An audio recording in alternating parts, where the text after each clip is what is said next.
much to remember, chicken. Stop it. I'm trying to do my intro. What's happening, everybody? We are live on the D. Also, RazRadioLive.com. We're live on Twitch. We're live on YouTube. We're live on the Disruption Network phone app. We're live on the Disruption Network's website. All over the place, man. Disruption Networks. Easy Radio. It's my ode to Wayne's World. Hiya, baby. Hiya, baby. Hiya, baby. Yeah. Is it good now? We're good now. Okay. Beautiful. Beautiful. Put it up. Pop, pop, pop. It's Tuesday. It's a beautiful Utica, New York. It's EC Radio. How are you? Live on the D. It's me, Z. Chicken's here hanging. What's up? We're joined by Phil Farda. Hi, afternoon. Hi, Mr. Laugh your balls off. Mr. Laugh Your Balls Off. Comedy. Utica's favorite son. He gave himself that moniker. I did not. Yes, you did. I did not. That was Will Phillips dubbed me that. Oh, he did. At a comedy show. Yeah, he brought me out that way. Yeah, I you wouldn't do that. liar. That's a stupid thing to say about yourself. I never called myself Dancing Phil either. Who How started did that that one? Stupid name. That was dancing at a college party. And you just There was another Phil. There was two Phils, and I was dancing. That's all. It was just stupid. But then you became Dancing Phil. Well, I embraced it because you know what it is when if you try to fight a nickname that people give you, you're fucked. It sticks more. Like if you were like, I don't like chicken. Like Right. you're fucking chicken now forever, dude. I didn't I didn't like Chicken Hawk at first. And No. I was like, what the fuck? You have either when somebody calls you, just fucking you got to take it. Yep. It sucks, but the only person I ever saw fight a nickname and it worked was Larry O'Grady. He got introduced at a comedy show one night as the Irish car bomb, Larry O'Grady, and it was fucking funny, man. And we all were like, oh, that's It's a great it. nickname. It's a great nickname, and that's it. And he hated it. why? He hated it. There's so many other really bad He nicknames. hated it. Well, because he's not even like particularly Irish, you know what I mean? So it's like it didn't really fit. It was just O'Grady's a a pretty funny name, Irish last Well, name. he's related to me, so he's Italian. right? Yeah, I mean, my last name's his O'Connor. mom- he's about as last name- Irish as Z. Yeah. I was gonna say my last name's O'Connor, but Yeah. I'm Italian as well. But it lasted for a few months. He fought it, and then the thing is, he's such a nice guy. We started feeling bad. That we were like, oh man, we're really busting his balls with this name. Oh, wow, that never happens. It never happens. Usually it's the opposite. Yeah. See, and what I love is when the guys that like you've always known by them nickname, and all of a sudden like now they're trying to act mature and shit, and they don't, and then you call them by, hey, what's up, and you give them the nickname, and they like act like a dick. My name is Joe, and you're Yeah. like, motherfucker, I've never called you. I'm Joe. not going by ball cheese anymore. Yeah, I know. It's like, all right. and like they get so mad, and you're like, bro, I've known you 20 some odd years. That's the only way I know you. Stop calling me butt hash. I'm not Chicken Hawk. Yeah, right. I mean, people still call me. I have like people who are like Right. 60-year-old bankers calling me chicken. And it's like, well, why fight? But when I get called Mike, nobody ever fucking remembers me. Yeah. They think my name is Chris. Right. They're like, what's up, Chris? I'm like, Chris. My name's not Chris. But then when I say chicken, then they obviously remember me as chicken. They associate chicken with crispy. Crispy, yeah. Crispy chicken. Baked. We're stuck with our nicknames. Yeah, though. pretty we are. much. It's unfortunate.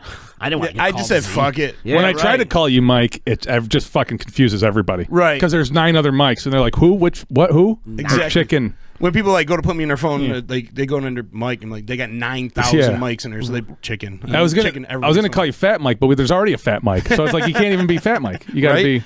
And then like it's got to slower. Now I'm losing weight to be like kind of fat Mike. Yeah. Do you think you have more Joes or Mikes in your phone book? Oh wow. I got more Mikes. Probably Mikes. more for Mikes. sure. You think so? Yeah. Mikes?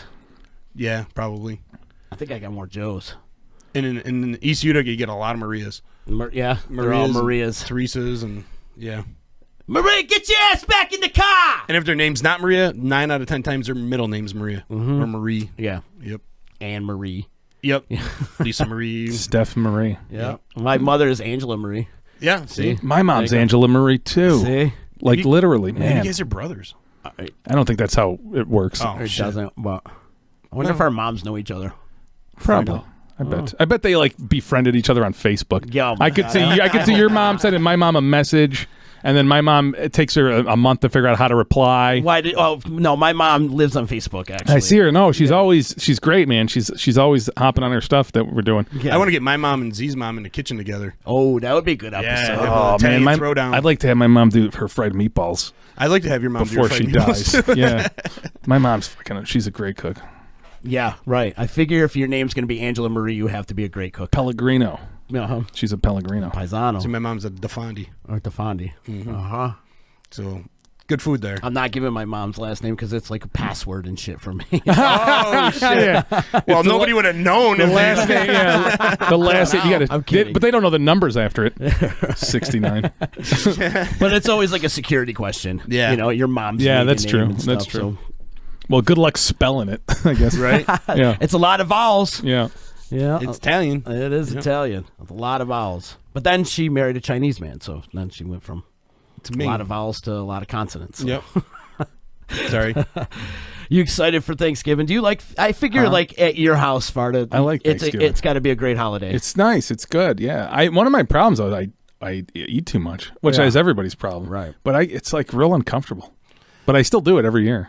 See, I get real full. I like to get really, really high before Thanksgiving dinner. That's a big surprise. Well, sure. Right? Yeah. Exactly right. I know. I don't even do it because I want to. I have to. It's the only But way. I feel it's so much better. You go eat that turkey when you're stoned out of your mind. Yeah. You throw down, eat like 2 plates, and then you just like let the tryptophan and the weed kind of like take over. yeah. Then you go and take another snack of to get in a little bowl in between dessert so you can eat that pumpkin pie. Oh man. I feel like my mom has tryptophan in her like air mist in the house in the air conditioner and because I could walk in there and instantly fall asleep. Really? It's just so comfortable. Every time I go there, I sit on the couch, boom, I'm out like a light. Not even eating turkey or anything. I feel like it's in the air, tryptophan. That's one of those you hate it and you love it too because it's so comfortable that you get to pass out. But then like somebody's talking to you, just kind of give them the lazy eye, the Forrest Whitaker eye, and you're like, you're out. Yeah, my eyes get real heavy. I get real heavy eyes. Well, that's because you're stoned. You gotta fight them. Yeah. Well, that too. sometimes that's it. Yeah. Do you bounce around though? Do you have to go to like? We try to. Laura's So we do a few different Oh, things. should we take this on air? Yeah. Who's that? Sure. Yeah. Let's do it. Me and Matt, every live bit we've tried to do has failed miserably. So this should go well. Yeah. Let's see if it works. It's This call is officially a final notice from the IRS. All right. Couldn't have planned that any more perfect. Oh man. They're coming. They're out to get me. all right. This is the last episode of EC Radio. Nah, that's just a scam. It always is. I'm going to Cancun. See you guys. Dude, I got a call the other day and it said, we're calling you. It's like a $250,000 business loan. No background check required. No credit required. We're ready to give you the stuff in a couple hours, all the money. So Uncle Louie. So I took it because I got an app on my phone that records everything. And every once in a while, if I can record like a prank call, we'll play it on the show as a segment. So if I see an opportunity, I'll try to create a prank call for some content. And I went through it and I was like, yeah, all right. And they go, we're going to transfer you to an operator. They keep me on hold. And then they just hung up on me. Are you Like they're not even playing. Like they know it's such bullshit. They're not planning anybody to hit. Yeah, nobody's hitting yes on this. Wait. This guy actually said yes. Yeah, we don't know what to do. Nobody's ever said yes before. To this Are you sure? ridiculous call. Yeah, we're going to give you $250,000. You're like, what do I do? Just hang up on him. Yeah, Was it a bank from Hong Kong? I wish we could sue these fuckers or find them and like. Right. They just blow up my phone all day long. Right. And that's why I like And taking them on air. I'm about the do not call list. it doesn't work. Right, it doesn't work. It's No. not a real thing. It's not. It's a joke. Hey, if you're a lawyer out I think there, it was we could at sue one them. time, but I feel like it's just gone out the It's window. never ever because I'll tell you what, I bought Viagra one time like 20 years ago. Their motherfuckers are still calling me. Dude, I bought Rip Fuel. I don't know if you know that it has like a. Is that for your dick too? Is No, that no, also no. for- It's got like a ephedra in it and whatever, and gives you energy and whatever. But I bought it 3-4 years ago. They call me constantly. It doesn't matter if you tell them. Constantly, like, dude, stop fucking calling me. They keep calling. Yep. You're like, are you? I haven't bought anything from years. Just give up, dude. They have no shame. None. Well, my people, they call from like Canada or India or something. Yeah. Right. And they're great. They're real determined. I don't. My name is Jeff. I like to talk about your erection. Because I asked, they're like, are you ready to reorder? I'm like, did you look at my last order? That was like fucking 800 pills, lady. I mean, I'm not. I'm still got some left, man. I'm not like my dick. If I took all those, I'd be dead. And they are very persistent. I'm like, Good listen, for them. It's, I'm like, listen, I'll buy whatever you got. Just shoot the person next to you. I've actually told them, just pull out a gun and kill the person next to you, and I'll buy everything you got. And if everybody did that, they would all be dead. Right. Yeah. There'd be one person left working. And then like you can hear him like, I can't do that. The person next to me is already dead. I can't. Sorry, Jim. See, I would be happy with that. Then I would buy an order. Fine. If you killed another. Yeah, that would be your selling fine. point. Yeah. Fucking kill each other. The problem I have is, so I would order from these people. The thing is, like, I don't trust that they're just going to not steal my credit card. Because, like, if you order something on the phone like this, there's got to be a point of sale where you give them your information. I just don't have any confidence that the person that I can't understand on the other line is not just going to go take my fucking credit card and bolt. Thank you. Have a good day. And now they text you. Now they send you text messages. So what I do is I look up shit like blue waffle. And I send them pictures back of that. I just send them back my dick picture. I go, nah, the Viagra's still working. We're all set. That's hilarious. You are a funny man, Phil Farda. And speaking of being a funny man, you got the finals of the Comedy Cup happening this funniest Saturday. Of the funniest. So you guys were at the round 3 playoff. I thought you just like to walk around with a trophy. We're talking about this on our show, just giving trophies away for various things. Yeah. Participation. Nicest ass. You just go up to a girl and give it to her. That's of course, then she'll file charges against you. It'll be a big story. So. Yeah, but she'll wait 20 years. Yeah. You're good for the next 20 years for sure. Everybody's coming together. The playoff rounds are over. The top 3 from each show have advanced into the finals. So what that means is the lineup this Saturday is going to be unbelievably incredible. It's going to be one of the best shows we've ever had. Mm-hmm. Because we opened up the contest to all of upstate this year. So everybody throughout CNY, we got people from Binghamton, Buffalo, Albany, Rochester, Syracuse. They're from all over, man. There's 4 local people that are going to perform as well. So you see some Utica, Syracuse comics on there. And we got, so it's just the best of the best, man. The lineup's going to be great. 9 comedians. It's at Hartzell Inn, so we're moving it to a bigger location. It's a bigger show. We've done this the last 2 years at the Radisson Ballroom, and we have always gotten like 250 people out. Wow, nice. And it's a holiday weekend. I don't know if we'll hit those numbers, but I bet we'll get close. Well, you know what? About 200 people. I think it's a holiday weekend, but the holiday's on Thursday, right? And everyone's coming in. They do the family thing, and then you're sick of the family. I mean, like, be honest. Like, you're sick. Like, you heard all of your uncle's weird stories. And if you're shopping Friday, it might be a nice wind down or something. It'd be a nice chance to get out with your friends and family and go out to a comedy show instead of sitting there yelling at each other at a kitchen table again. And I mean, you could still do other shit. You know what I mean? The show's it's from 8 to 10. You could still go out. You could still do other stuff if you want to. We had a blast. Oh, I had so much fun, Phil. That was a good show, man. So much fun. That was one of our biggest. That was actually Cavallo's. It was their biggest show. And it was our biggest show that I can recall. I'd like to do a phoner, or even if it's a local, with the winner. Actually, oh, for sure, man. Next week or something. Yeah, I can't call it, but the audience is going to decide. That's a lot of. That's a big part of the show. And let's talk about that too, because Matt set up a really cool link on the website. What you do is during the show, you go and vote, and if you don't have like a smartphone or whatever, you can go to the laptop. We have a tablet. Yeah, there's a tablet there, and you can go vote or vote right off your phone. It's amazing. It's very America's Funniest Videos, where it's like at the end of the show, tabulate your votes, boop beep beep boop boop, and you put them in, and you got to vote for 3 comics, so you just pick your 3 favorites. A lot of people will be coming out for like a friend or somebody, and that's fine. You vote for your buddy, as you should, and then you vote for your 2 other favorite comics on the show, and we tally up the points. We've been using this point system for the last few years, and it's always been real accurate. It's as accurate and as fair as you can be with something like this. But like we were like, I didn't really have a dog in the fight. I didn't really know anybody that was, really participating, so I wasn't there to cheer anybody on. And I thought it was great. I thought every act was really, really good. It was, yeah, but then that makes it hard to vote. You got to pick your favorite or most memorable or whatever, you know what I mean? So, but that's what I'm saying. Even if you don't know anybody, like, I don't have nobody in here, like, go to the show, man. It's a great time. It's a lot. These are the winners from every show. They're all very, very funny. Very solid. The best of the best. I had a hard time choosing a winner last time. I did too. Last week or well, 2 there's weeks a ago. toss-up between the John Lockwood and Mackenzie Berg. That was my toss-up between those two. Yeah, Yeah. they 'Cause placed Lockwood killed it. one Big and two. Earn was funny. Hey, Robbie Big Danger had a Earn great was set. good. They just a lot of guys. I mean, Yeah, we did a point total after the show, and Robbie ended up in fourth place. yeah. He From was close. points. He was really good. He had a great set. Yeah, I told him, I'm like, you had a great set, man. And I don't know if it makes you feel better or worse, but you were in fourth place. Well, Because- like, he didn't even think. I've talked to Robbie beforehand, and he was like, I haven't done this in a long time, and it's Robbie, Yeah, so yeah. he's He's a good writer. He writes good jokes. Yeah. That's a big part of it. So, I thought he did a really good job. Thought his delivery was really well, yeah. but like, man, some of these guys, I'm like, these guys are amateur. Right. Well, no, not necessarily. It was available to anybody that wanted to get into it. You know what it is? I mean, it's the type of contest that's going to draw ambitious performers.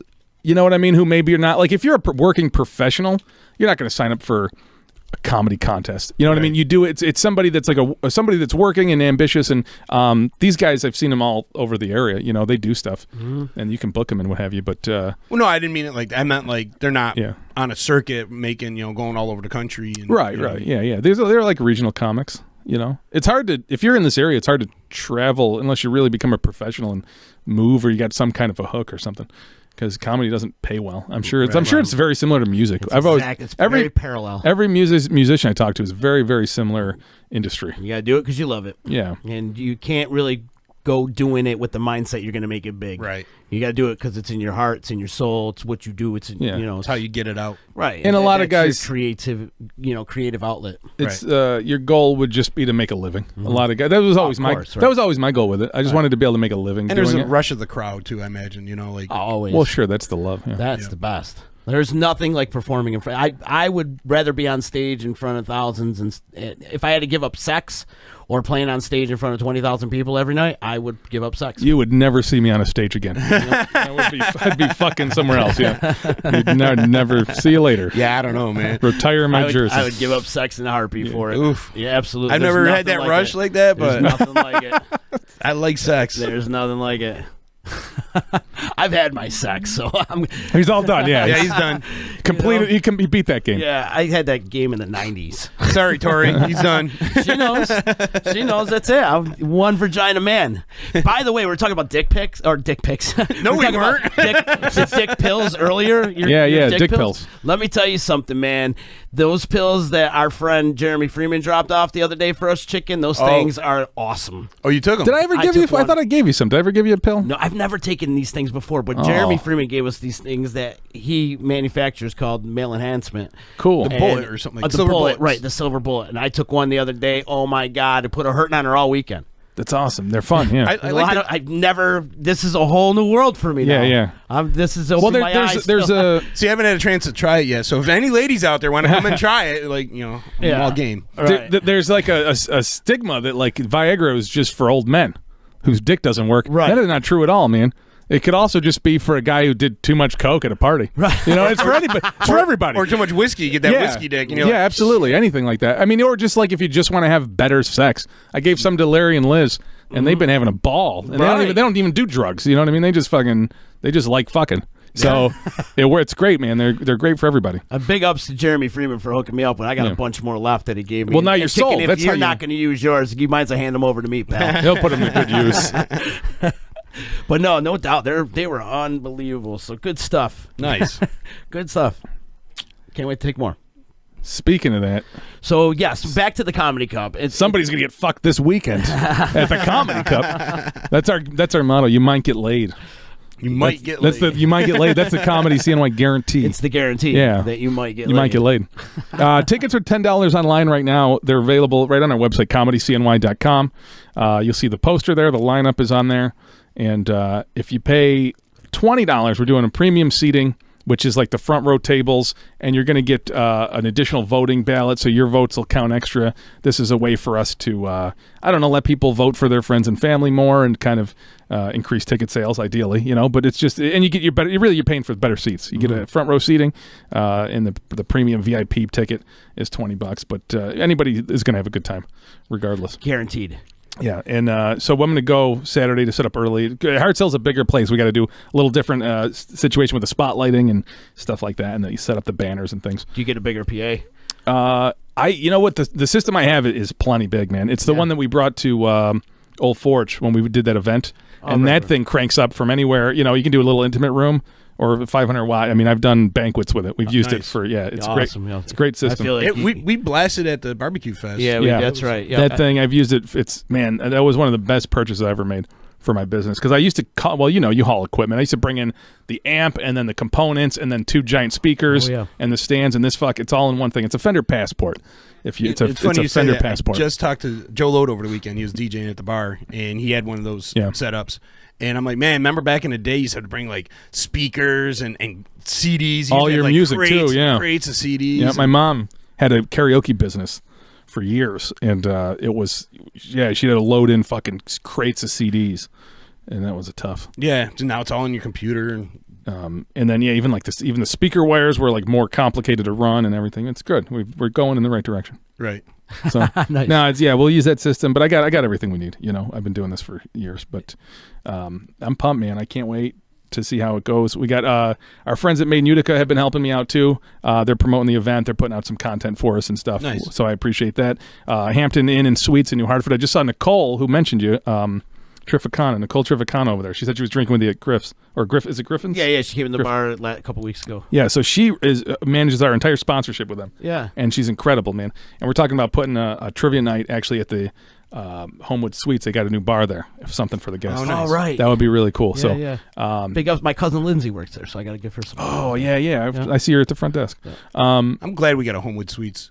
Yeah. Have you ever stayed in Homewood Suites? No, but when Chucky and Red got married, we got dressed there, and it was awesome. Beautiful. It is really, really I stayed nice, out the one in man. Albany for training a couple times, and then when we went to the Trailer Park Boys show, we went and stayed out there. I love it, man. They get like free breakfast, free dinner. They even do a happy hour. So there's a free happy hour. If you're staying there, it's like something like 4 to 6 or something. They got like draft beer and Just wine. it's open bar, draft beer and wine. You can't beat that. No. We used to get fucked up. I don't know why you'd put your trainees there. That was a problem. All the trainees for Verizon getting fucking twisted. Well, it's a test. All right, it's to see who can show up the next day. Yeah. But it was great. I loved it. Also, I got to give a shout out to Joe Steet, Joey Jr. over at SteetPontyCars.com, man. They help us every year. They've been supporting the comedy series and everything we do for the last, 3 years. Nice. Excellent. They're awesome. Man, this is going to be a good time. It really is. I'm excited for you, man. And all the prize money's doubled, so we got $600 in cash prizes. Well, let's talk about these To trophies the winners. too. Yeah, We look got at this, these man. trophies here. We Put talked it on about camera this. real quick. So there's 3. What we're doing, this is a little different. So we got 3 trophies. Yeah. This is the big one, but I got 3 trophies. Here, put that back a little bit. Slide it back. Yeah, there you go. I don't have the frame. Yeah. You got the. Yeah, there you go. And so what we're doing, we got 3 trophies.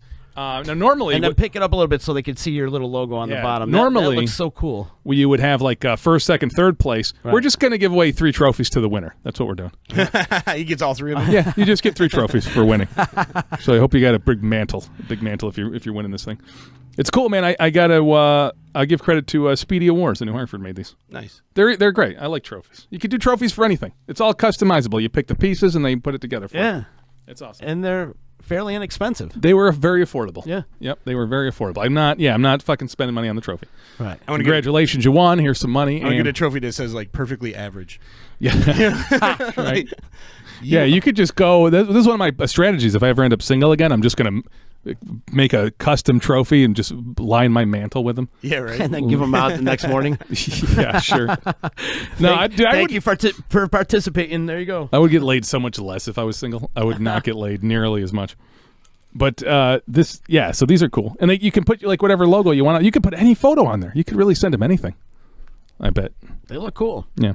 They look cool. And they get cash. And you get a need trophy. something. Yeah, that's why it helps legitimize the event. And if you're in these things as a comic, you want something you want to be able to have this, because not only it's like a credit on your resume to say that you won the competition. That's huge. But it looks good. You can even like last year Brennan McGurk won. Mm-hmm. And he's on the show again. He made it to the finals again. Very, very funny dude, local guy. That's the kid that looks like Super Mario Brother, right? Yeah, for sure. We had him on the we had him in Billionaire Studios Friday.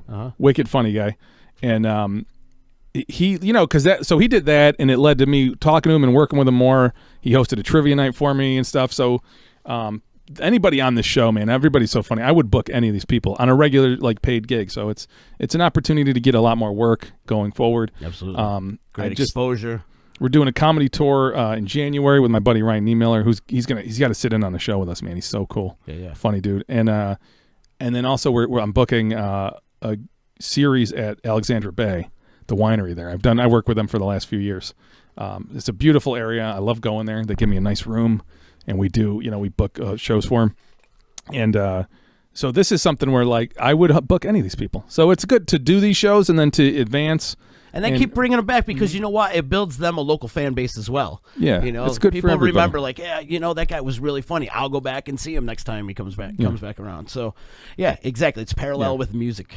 Because I don't, there's always comedy contests going on, and I've done them all, and I hate them. As a comedian, I hate them. Right. But a lot of it's just that you gotta then I did the business side of it, and I sort of understand it.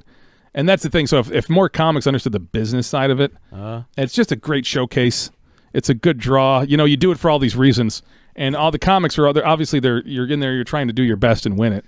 And there's so many factors, dude. It's so hard to win these things. Even like you could really have a great set, and like you said, man, on the last playoff round, everybody was wicked funny. Like anybody could have won that thing. It was great. A lot of it depends on where you draw your lineup and just the flow of the show and all kinds of shit. Sometimes you have a better set than you might otherwise, or whatever. So, you just go into these things and do your best. That's all.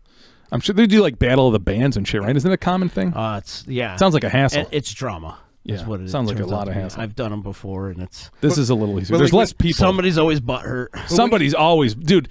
The guy, dude. Everybody says it's like it's never the person that wins that complains, though. Right. You know, it's the person that wins.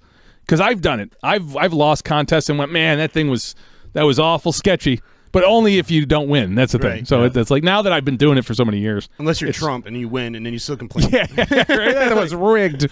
Oh shit. But yeah, so that happens anywhere. There's anybody that doesn't win. I don't really run into it with my events much because I create a real fun, welcoming environment. I don't think people are too concerned with winning. They just want to come that's the thing, fun. though. You're a comic putting on a comedy event. Yeah. You're not like just some guy relate. looking for money trying to do it. Like you have a love for this. You know what I mean? Like you love comedy, you love the whole thing. Yeah. Well, also I've done enough shitty contests to know the best way to do it. Right. That's important. You're not just some Joe Schmo like promoter just trying to put something out there. And I did a show in Ithaca. It was I don't know if Will Phillips was. I think it was maybe me and Will or AJ Foster. Somebody went. We did this thing as a contest. We advanced to the finals, got to the finals, did the show, and I shouldn't have won. I wasn't the funniest, but there's this one kid, Sean Larry. I remember him because he was fucking hilarious. Crushes, goes up. I mean, hands down, way funnier than anybody else. People are crying and shit like it's over, like he won the fucking thing. They go to the end of the show. They line everybody up. They do the guy has a phone app on his iPhone, and they do the crowd applause, and it's a little meter, the clap meter, and this kid loses because the fucking app fucked up. And it was just like nobody had the wherewithal to, like the event organizers, nobody had the wherewithal to go like, wait a minute, obviously this is wrong. I mean, dude, it was even the other comics were like, nah, that guy, he won this fucking thing, man. He was great. He really deserves it.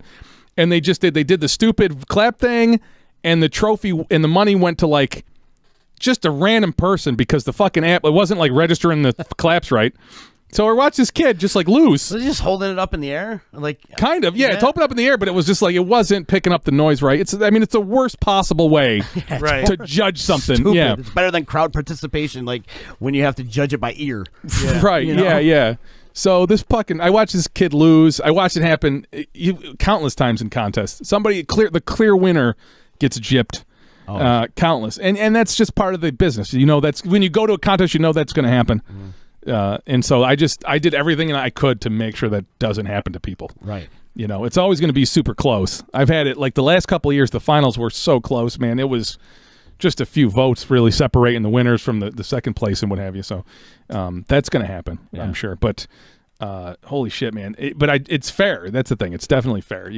Dude, the way you got it going on, it's very fair. And what I like too is like if you do got a family member or a friend or somebody up there and you think somebody's a little bit better and you want to vote for that other person, but you don't want to be obvious and like kind of screw your friend up. It's all confidential. You know what I mean? Like, because well, it is, but also you're required to vote for 3 people, and it prevents that problem because then we want you. We assume you're going to come for somebody and vote for them. That makes sense. That's what you should do. If you're coming out and your buddy's in the show, you're there to support them. That's how you support them, give them your vote. Yep. But then you also have to vote for some other comics, and then the way it works is long term. You take in 200 votes, it all evens out, man. The person that was the funniest, they end up winning like 95% of the time, and then if not, we have a couple judges. It'll be like me and Matt. We'll sit in and we'll watch the show, and then we'll decide if it's real close. We could make a judgment call or something. But is that what you're going to do in event of a tie?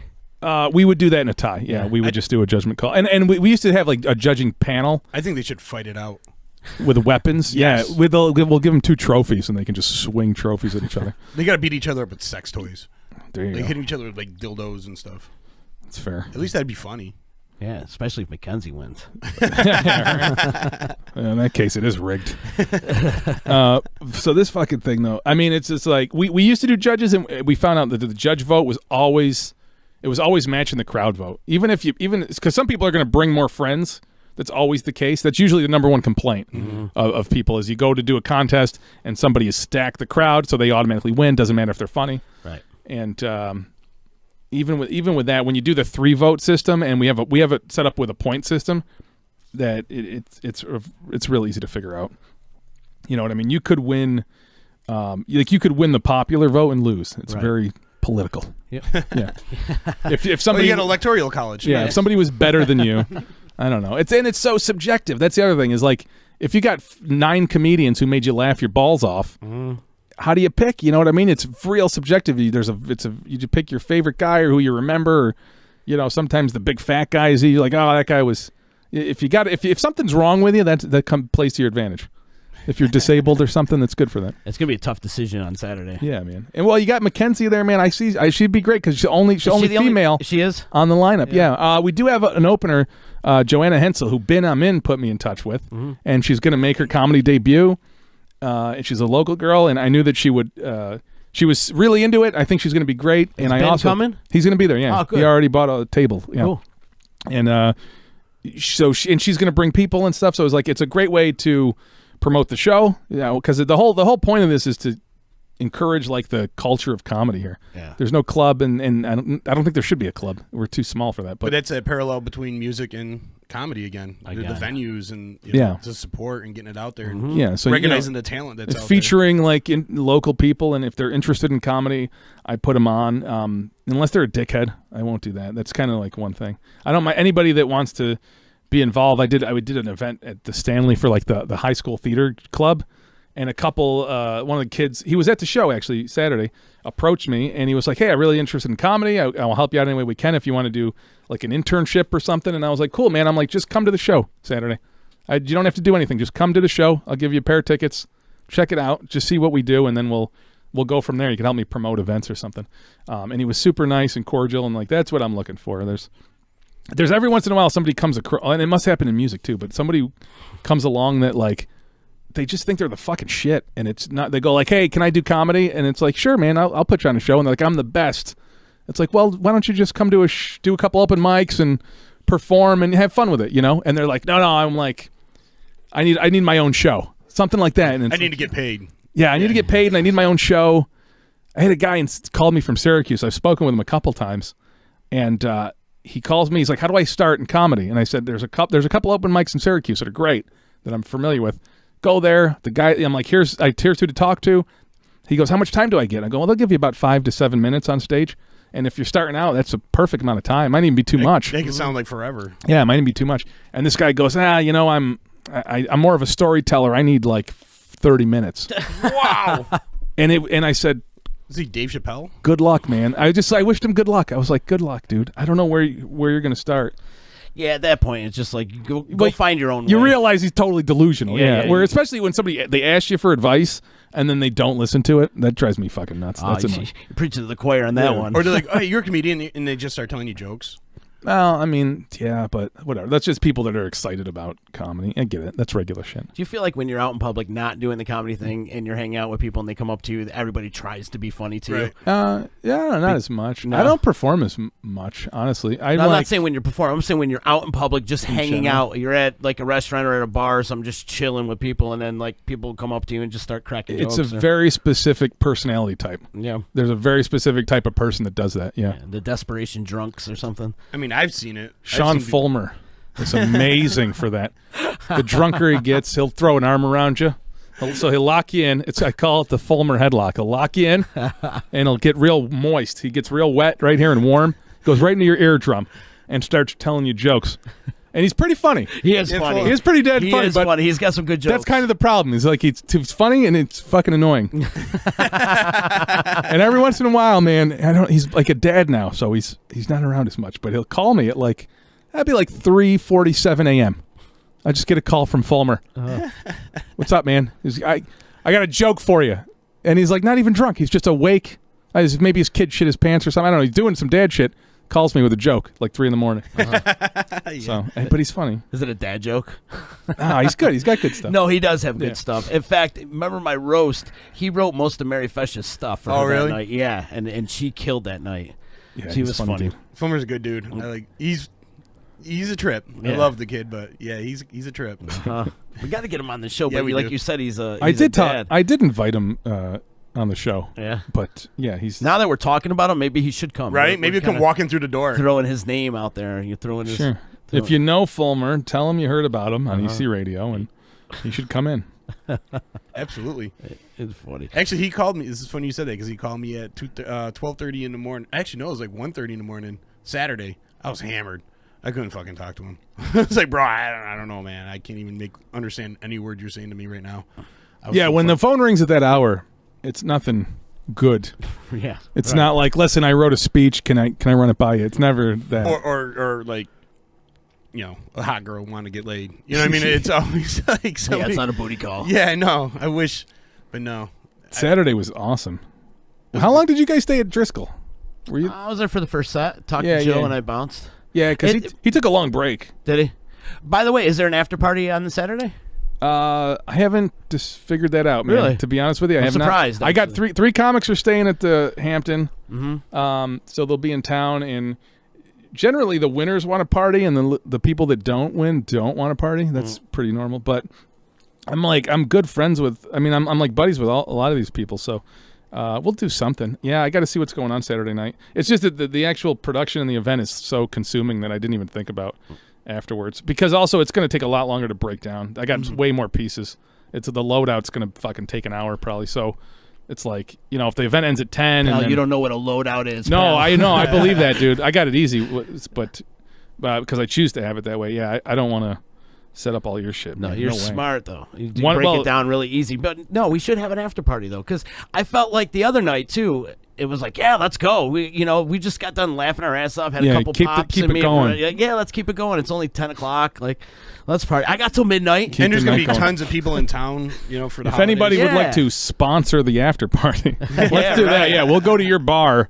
I don't know. Yeah, he'll mention it on Mike and Hell yeah. and try to get everybody to go drive back. And I'm sure everybody it felt like everybody wanted to go to the after party. Yeah. A couple Saturdays. I got to see ago. what they're doing at Cavallo's, because they've hosted obviously all the playoff rounds. They host our comedy events. I'd like to hang out because I know their staff is awesome. So I wouldn't mind going there and drinking with my buddies over there. Yeah. Yeah, and I think there's a lot going on in town though. It's holiday weekend. Yeah, there's gonna be people a are in bunch. town. Like Saturday has always been a busy night after Thanksgiving because they're still hanging out in town, and then they usually bounce. I'm getting a text message right now. It says after party at O'Donnell's fuckers. Who's that? I don't know. It's probably Caleb. Probably. Probably Caleb. I wish it was Michelle. is she the girl with no bra? Yes, she's allergic. She's allergic to a bra. Yeah. Yes, we looks love like Michelle. I could notice she swells up. I see that. She's got nice tats. I mean, Yeah. tats. Yeah, tats. Yeah, that's right. exactly. Now, her tats are awesome though. Like she's got like monster movie tats and stuff. Yeah. Mhm. She's cool. Yeah. Michelle's super. We got to get her a trophy. She's cool. Caleb, not so much. I gotta give props to Caleb though. Yeah, he he's had a my great back kid. over the weekend. We He's a great kid. I'm just we had busting to balls. break up that cat fight. So There's a lot going on in town though. This Saturday, Lukens might have a band playing. I'm pretty sure that they do. We'll. And then, I figure we'll play it by ear. Yeah, that's what I'll do after the event. We'll see how we're feeling. Yeah. And then, I mean, I'm gonna feel like celebrating. I'm sure. Yeah, I'm sure, So, man. All this hard work you put into it, you deserve to celebrate. And we get a break now from the finals, almost through the end of the year. I think our next thing is the big Unarmed and Dangerous comedy tour in January. And I think I'm just chilling. I got some private, I do trivia. I got trivia stuff, but such a messed up name. Unarmed and Dangerous. Well, talk about. So our buddy Ryan Niemiller, he's a really great comedian. He's appeared on Fox's Laughs, and he was born with a disability. He has no arms, so he's got. I would describe him as almost like two little T-Rex sort of fins coming out of where his arms should be, and so he calls himself the crippled threat of comedy. Big wrestling fan. That's where that comes from too. He's a big wrestling guy. And just wickedly funny, man. So we're putting together a tour with him. He's friends with Will Phillips, sort of like completely independent of this. And another comic on the tour is Derek Harrington out of Albany. They know each other from like a wrestling forums and circles and stuff. And it just works. This guy, he lives in L.A. now. He was living in the Midwest. He moved to L.A., doing really well in the comedy scene. Very memorable. That's it. You see this guy, you don't forget the guy with no arms who made you laugh your nuts off. So he's coming to town. And the deal was like, we wanted to just bring him in to hang out just because he's our buddy. And I was like, well, shit, man, what if we put together a tour? I'll book, as many shows as I can. It started out where it was just going to be a long weekend, like 4 shows, like a Thursday through Saturday or something. Whatever. And we ended up connecting like a couple dates. So it was like, he was going to come to town on January 5th. We're going to Messina to launch. There's a new comedy club opening in Messina. We're going to debut at the comedy club. You're going to Canada? It's probably, yeah. Maybe we'll go see some strippers after this. You're allowed to cross the border? Huh? I don't know. We're going to be unarmed. It should be no problem. So this dude, we're going. I connected. He works at the radio station out there, and they're opening a new comedy club. It's called Laugh Shack, Messina Laugh Shack, and we're going to debut. It's me, it's Will Phillips, and Ryan headlining. Wicked funny show. I might even bring special guest along, you know what I mean? See what Mackenzie Berg's doing, maybe. Who knows? Mm-hmm. And we'll bring somebody along. And so we get to debut the comedy club, and then we come back this way. And we're doing 6 shows in 9 nights. And he's just staying with me, man. I got the downstairs at the new house. Awesome. So we're just going to hang out. We're doing, I'm launching a new video stream, which is super exciting to me. And he's going to be on it. So that's he does another thing he does is a game stream called The Crippled Gamer, where I don't even know how he plays. I don't know how he plays video games. I've never seen him with a controller. He's a big gamer, but I've never seen him. I don't know how he holds the controller. Yeah. I know that he's got some limitations, but not many. And does he swim? Does he swim? I don't know. I don't think he swims. No. Well, here's the thing, man. Anybody? I got a couple friends that have disabled limbs, and they easily adapt, and especially if you're born that way, that's all you know. Yeah. I got a buddy who just he has no arm, and I watch him do fucking everything almost better. I try not to even think about it. It seems like it would be difficult, but he's got a solution for everything. Yeah, because of one arm, you probably go in circles. I don't even know how he would. I feel like there's got to be a little paddle. I bet he could do probably a little paddle. I bet he can swim. Yeah. Yeah. There's only one way to find out, right? Just ask him. We got to Throw him in water. shove him in water. Just throw him off a bridge. Here's the thing. He's fucking, and not just him, just like disabled people in general do everything fine. They just have to adapt their technique. Well, that's all it is. And I'm because Laura works at the Arc and she worked with disabled people and the blind, and so this is I only know this because Tom Moore addressed it in his set when people ask him if he drives, and he's like, because Tom's a dwarf, and he's like, he addressed it. He's like, I drive, with my feet. Obviously I got things, extenders or whatever, but. He said people come up to him and ask him how he does things. Like you act like it's impossible, right? Yeah. Well, if you look at Tom, he's normal from the waist up, but it's just his legs that are short. Yeah. That's it. He's got normal arms, and his torso is like normal. And he's also real fucking handsome. He's like Peter Dinklage level handsome. I know. I don't understand why though. Like he does look like Peter. He Dinklage does, and he talks just like him. Like he's articulate. He's smart. Yeah, he's got deep good voice. Pipes. Yeah, he's got good pipes. Tom's a good kid. He came out. I thought his set was good. I did too. For his first time ever doing comedy. He did great, dude. He posted about it, and also he had the attitude that I really looked for which is just like somebody that's really looking to do it and have some fun with it. They don't take it too seriously out of the gate. Because you can't, people, they like, oh, I'm going to do a couple open mics and then I'm going to go pro. It doesn't work like that at all. Right. You got to like just approach it with a fun attitude, right. And then maybe if you do it for a year for fun, you get real good, then you start, put together a press kit and start doing shit. But like, fucking just do it first. That's like 9 times out of 10. And his first time was in a packed house. Can you have him open up for Ryan Niemiller? I don't know that I'd put him on it. Like, I don't know that I'd book him right away. No. He was brand new. That's all. Yeah. I would, if that would be a cool show, like him, Ryan, like somebody like Robbie or somebody like do the Oddities tour. Yeah. I could approach that. I'm in for it. Yeah. That would be a funny lineup. And weirdly enough, Robbie be the strangest one. Yeah, right. He'd be the most disabled, yeah. Yeah. No, the only reason I say that, he was really funny. He did a good job. But he's just so new. And it's all, the problem with that is like if I'm going to put somebody on a show, you know what I like to do is guys that I see working hard. Like, so if somebody's, I really like my buddy Phil Canarelli. We have him on our show as Phil Cannabis, Captain Cannabis with the boat. He doesn't even smoke. No, he doesn't even smoke. But he busts his ass and he produces shows and he promotes and he does all the back end shit. He does all the work. And it's like, that's the dude that I really want to reward and give him some stage time and stuff. Yeah, because he's really helping out and he's doing a lot for comedy in this area, And that's not for everybody. Some people just want to perform and be funny and have fun with it, and that's totally fine. But I think that's a step that's missing in music and radio, TV, comedy. Well, especially, man, I read, it took me a while, but I read that post Masucci made.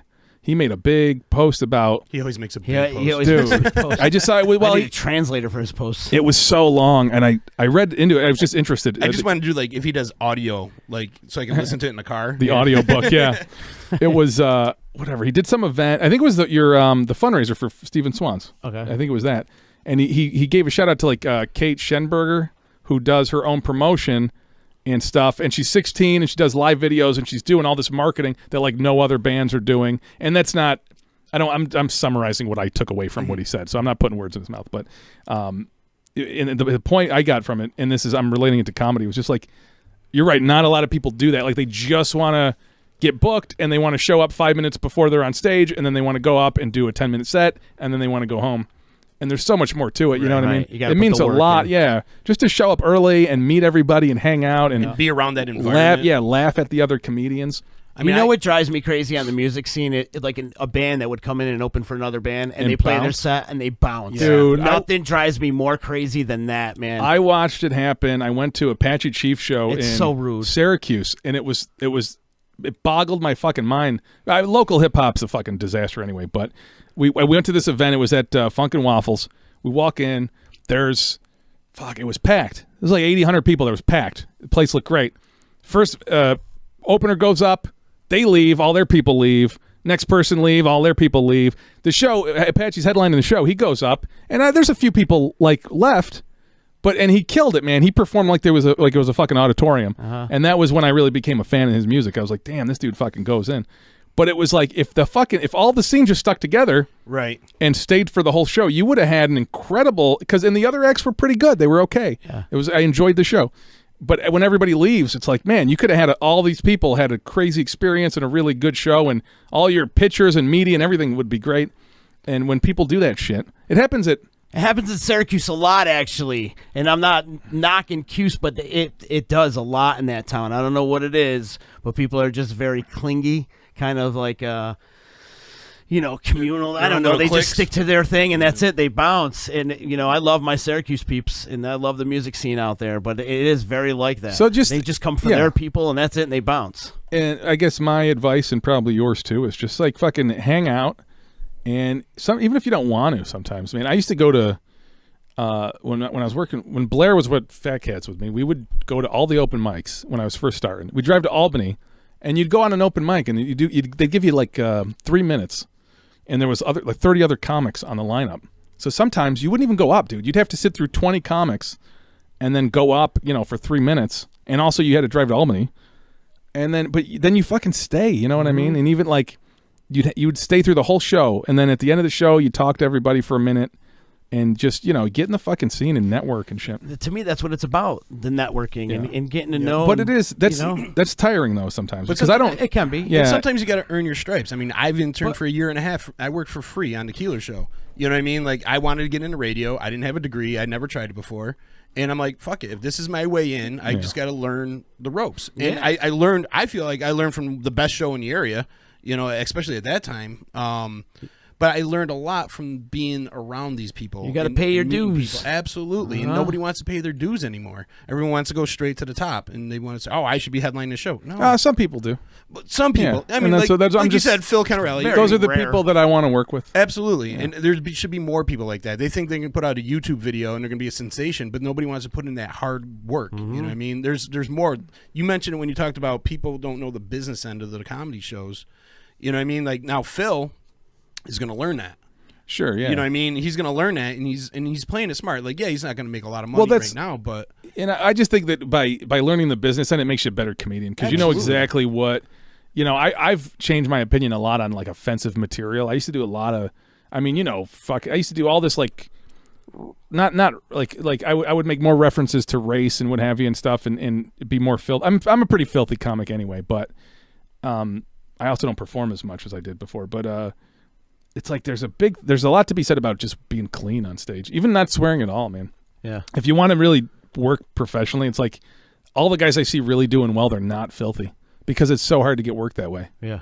Right. And everybody's like, I'm an artist and I want to go up and say whatever I want, which is fine. You can do that, but have fun at the open mics for the next 10 years, man, because I'm not. There's a couple guys out there I think are hilarious. They're really outstanding, but I know if I put them in front of 100 strangers at a restaurant, they're going to offend the fuck out of everybody. You can't book those people. You can't, like Bob Levy back and yeah, but the thing was, that was a comedy club, and the show was set up around him, and you got to know what you're getting. And I've done it. I would do like an adult show or something, but if you want to get booked and actually get paid, you got to be marketable.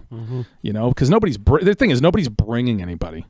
That's the thing. You look at like it's like every venue wants the band to bring 100 people. It's like naming your band Slutfucker.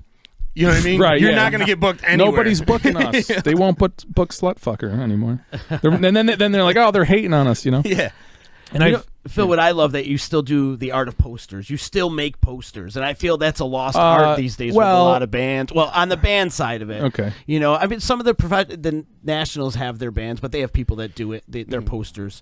But I feel like the local bands have lost the art of hanging up posters. You used to go and you get your staple gun and go to telephone poles and just go. But not that saying that you do that, but you do go out and you put up your posters. And I got mixed feelings on that, because I used to do it a lot more. I used to fucking print hundreds and hundreds of flyers and go everywhere. Just print the ones that are necessary. And what I learned over time is like it didn't really matter, because they get lost in the mix or they get thrown out. So what I do now, I do a handful, which is great. They're actually they get them right through the venue and everything. So for one, it's affordable. I just do like kind of a sponsor trade and get the printing. If I had to come out of pocket, it would be different. Yeah. So if I could see one reason not doing it, because it's expensive. I feel Facebook kind of took a lot of that away too. It just depends where. I found that if you're going to hang a poster somewhere or put flyers somewhere, you need to know somebody that works there. And this is I could. Man, there's a whole blog that my buddy Matt Ward he's a comic out in North Carolina. He wrote a whole thing about postering and the art of postering, and I agree with it 100%. Man, it's a great blog. I don't know how you'd find it, just search Matt Ward, I guess. I feel like you need to have it, though. People need to see that visual, and it doesn't necessarily have to be like out in public, or even if it's on social media or something. People have to see a visual. Well, sure, yeah, digital poster, absolutely. You know. And I do these myself, and they're there's so many shitty comedy posters. Somebody will make like a Word document, and they put in like 3 blocky, low resolution photos, and it looks like absolute shit. Like, if you're gonna do that, don't do nothing. You're better off doing nothing. Right. Another thing is they make a big deal about putting the comics picture and name and all this shit on the poster, and in some cases that matters, but most of the time you don't know who these fucking people are. Right. You know, we just did so on a lot of our posters. You'll see the logo, and then I'll do a headshot here and there depending on the event. But like, it's you see the logo, you know it's going to be a great show, and that's the bottom line. You're not going to necessarily know the comedian.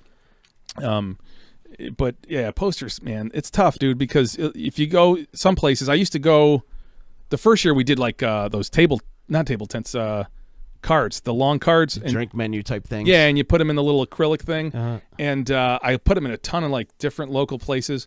And then I would go check on them. You know, if I was in the area, I'd stop in and see if they needed more or whatever. And like almost all the time, dude, they were either thrown out or or covered up or just like moved, and like just that stuff doesn't stick. Right. You know, especially if it's in the way. You put something at a restaurant and now it's on the counter, it's in the way, and they just toss it because it's a hassle for them.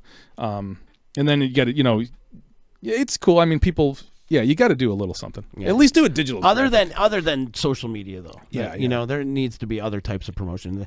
In the music aspect, I feel that bands have gotten lazy because of social media. You know, they just post an event on Facebook and that's all the promotion and that they're don't do gonna shit, man. Right, That doesn't do anything. Exactly. Just these parallels of music and comedy. And I get bombarded with shit all the time because, like, right. I There's know a lot always of an people event, Yeah, and we know a lot of people in the industry. We know different bands and different radio hosts and people in that nature. So they're always promoting shit. So I get bombarded with events, and I'm like, I can't possibly go to all these. The events on what I found in the events on Facebook, generally you set that up and it serves as a placeholder. So if you go to our Facebook page and you click on the events tab, they're all listed there, and so it's sort of creating the event and inviting people to it. It's just you have a placeholder. So now if you get to the Facebook page, you click events, you'll see everything we're doing. It's also on the Disruption Network's Facebook page. You'll see all that stuff. But like you really got to pay to promote. So like I'll actually I'll advertise. I'll pay to boost each event, and then it'll put the event in people's feed. So as you're scrolling, it's in your face. The poster's right there. You know? And that's one thing I do. But we advertise with some local radio through the venues and stuff, and then obviously here we're doing stuff. But it's just, I mean, there's nobody else doing comedy really, so that helps. There's live music everywhere, and you're right about that. I don't know, like how would you stand out as a band? You know what I mean? You really got to have an angle, and there's no more like it's substance. It all starts with the music. You got to be a good band first. Yeah, and you got to have a venue willing to give you a chance. Right. And even like so.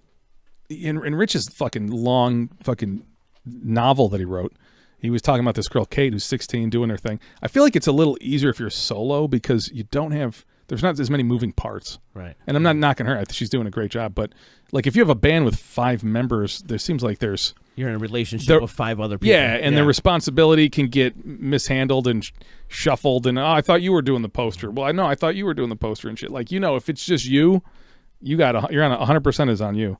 Yep. And turns into drama. And if you're going to do, social media is a great tool, but you have to use it efficiently. Man, I'll tell you, I went off on the motherfucking Easy Money Big Band and Steve Falvey. You see, I got into a big fight with them. I remember that fucking piece of shit. So here's what happened: is my brother used to work with Anthony Falvey. I like the guy. I have no problem with him at all. So his brother is Steve Falvo, right? So they're like the Easy Money Big Band. They've been around for years. They've been around forever, right? Yeah, so I'm on Facebook. I'm just telling you this. It's a funny story. That's not. I don't care about these guys, but I get a message from direct message. It's just so it's like this. It's not a poster, right? It's not like the digital poster. It's a picture of a digital. It's a picture of a poster. So it's not even the digital poster. It's like somebody took a picture with their cell phone. It's all crooked and the coloring's bad. The lighting's bad. He sends it to me with nothing else. Comes in my messages. So it's like spam. I'm like, that's okay. So this guy's telling me he's got a show. Like, here's a show, right? So then I ignore it. And again, a few days later, I get the same thing. So I write him back and I'm like, hey man, do you need me to do anything for you? Like, do you want me to like share this, or do you want to come on the show? Like, you can come and sit in with us. I'll talk. You're welcome to come in, because I know Anthony. So he did nothing. I don't get anything back, right? So he does it again, and I block him. I'm like, this guy's now he's just busting my fucking balls with his stupid poster. I'm not going to the show, so I block him. And then Tony's said something about like, oh man, Phil's an asshole because he blocked my brother. We were just trying to promote our show. And so I fucking went off, dude. I'm like, motherfucker, that is not how you promote a show. If you're going to do something to promote your events and your music, fucking learn what the fuck you're doing. Right. Don't just bother people. Learn the social media first. Yeah, don't just fucking bother people. Yeah. Or at least when I message you, right back or something. So we got a big thing, and it turned into like turned into a whole fucking It was a whole episode of our show. I remember coming on. Dude, It was like a whole 2 weeks of your show. Yeah, there was Tony Falvo memes and shit. And I really don't have any problem with him, but he went off as if we did something rude, like as if I did something rude. It's like, nah, man, you fucking don't direct message me your fucking shitty poster 1,000 times. And then not even to say, hey man, can you forward this for anything? me? Yeah, even if he just asked, like, hey, we're doing this event, right? Here's what would work much better. Send me a message. And I'm not inviting any bands to do this, but this is what would work better. Send me a message that says, hey, we have this show here. Do you mind sharing it for me? Or can you do anything to help us Especially promote since it? you knew him, right? I mean, you knew him. Or, you could even go one step further. Post it on my fucking wall. Like, go on my wall and just put it there. And if I don't want it, I'll delete it. Yeah, if I don't want it there. But, to send it to me directly does nothing. Right. Nobody, they just, man, it was like two grandparents. These old fucking decrepit fucks. They're like two grandparents trying to figure out how to promote a show, and they're just direct messaging people and thinking it's going somewhere. It was crazy. Anyway, don't do that. So to tie it into the music comedy thing, It's the bottom line. do not promote your show that way. Don't upset everybody that can help you. Checking on the text line, Longwood. He said, with anything, it's about paying your dues. Back in the day when he was a wrestler, he used to carry the Bushwhackers bags. That's right, Longwood. Yeah. He's going to be making his comedy debut in January. Tie me kangaroo down, mate. Is he? Yes, Yeah. he's coming up. He's January coming up to 20th. He's coming to Billionaire's Comedy and Chill event. I'm actually performing on that show as well. Are you? Just because I want to hang out with Longwood.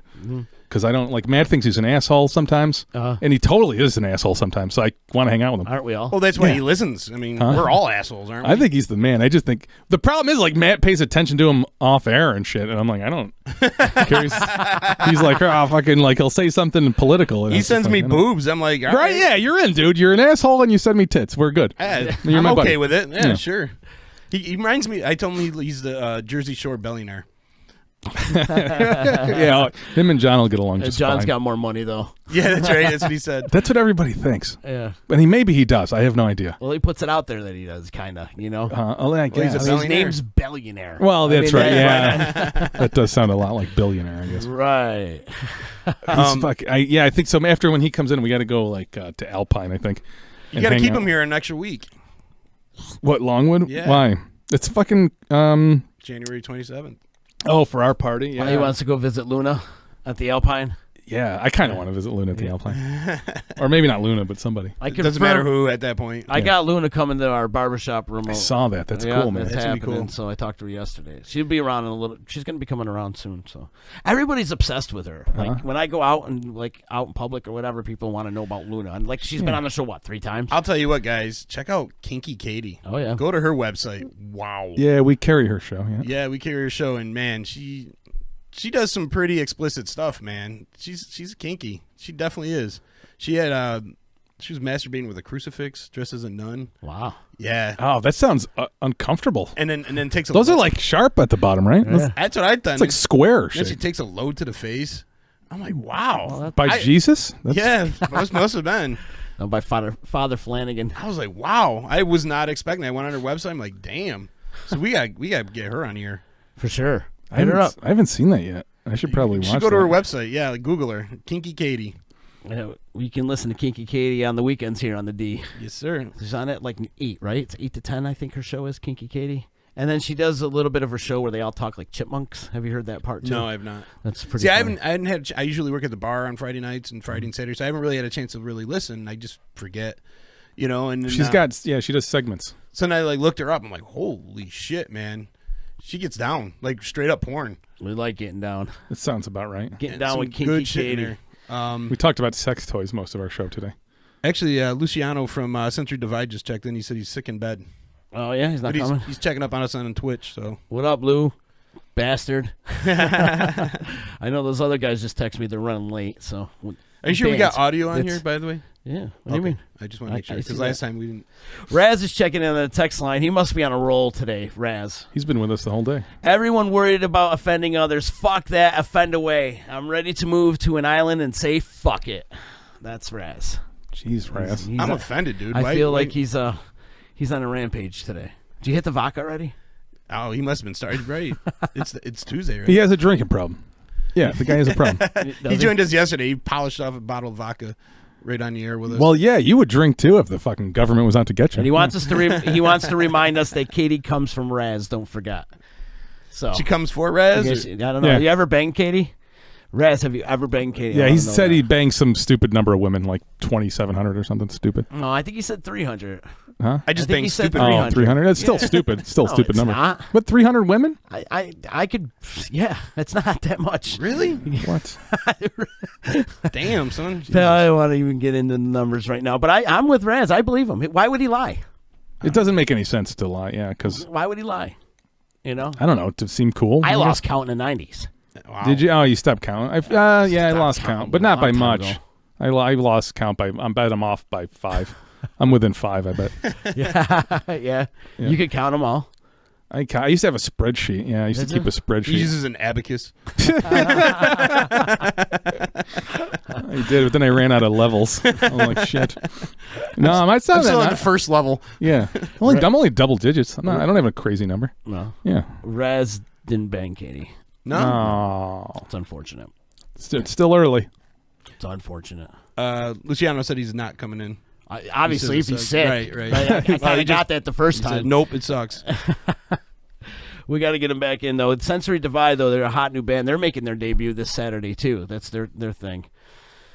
See, Raz is checking and saying, tell it 300 isn't that much. Raz, I'm on your side when it comes to this. I feel like you have no reason to lie.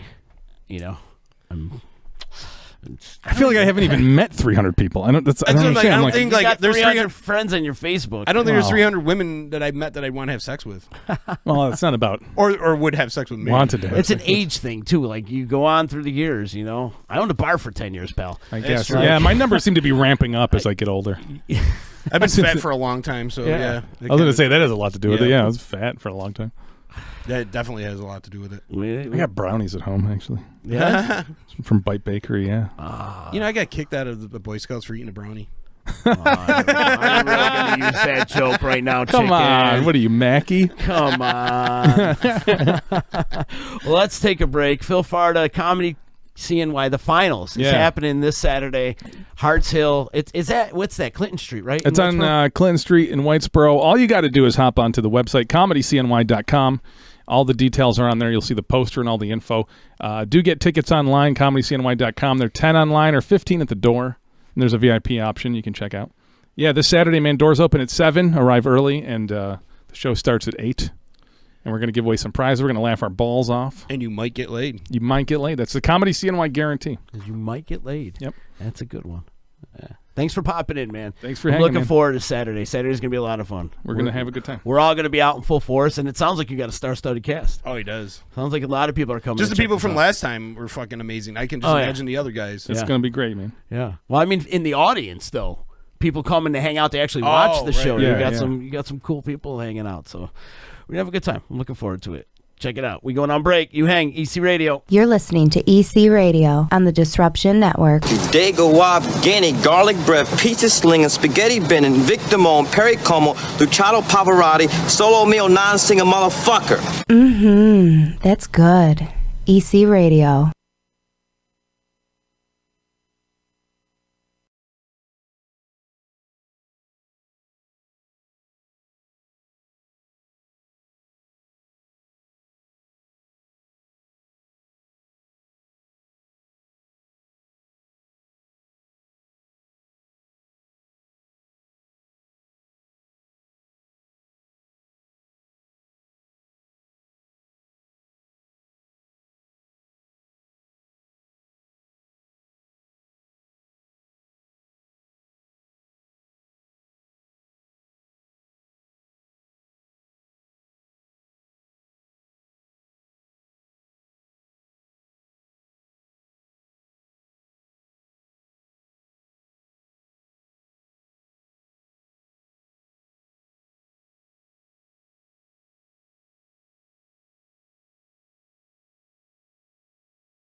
You know what the hell you're listening to?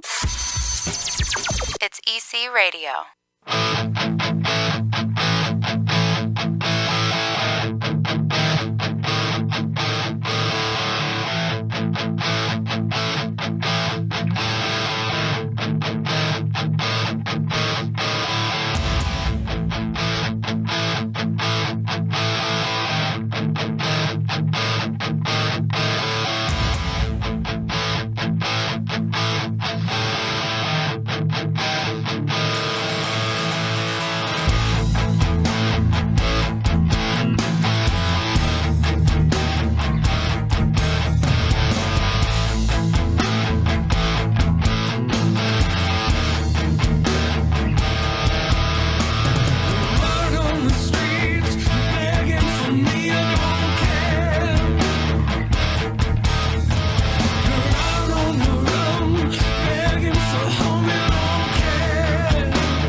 convince me what I was saying was wrong. I tried to convince you that what I was saying was wrong. And I'm tired.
You're listening to EC Radio on the Disruption Network.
will get no hits on that. He's like, let me see your phone. He just goes.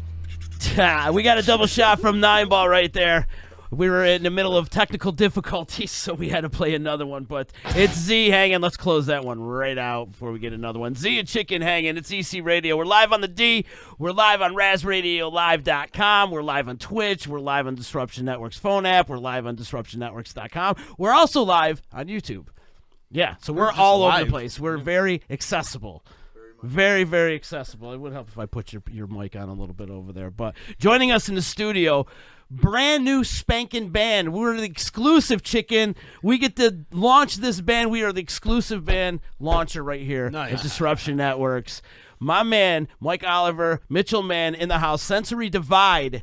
They have their big debut show happening this Saturday at Silverado and Herkimer.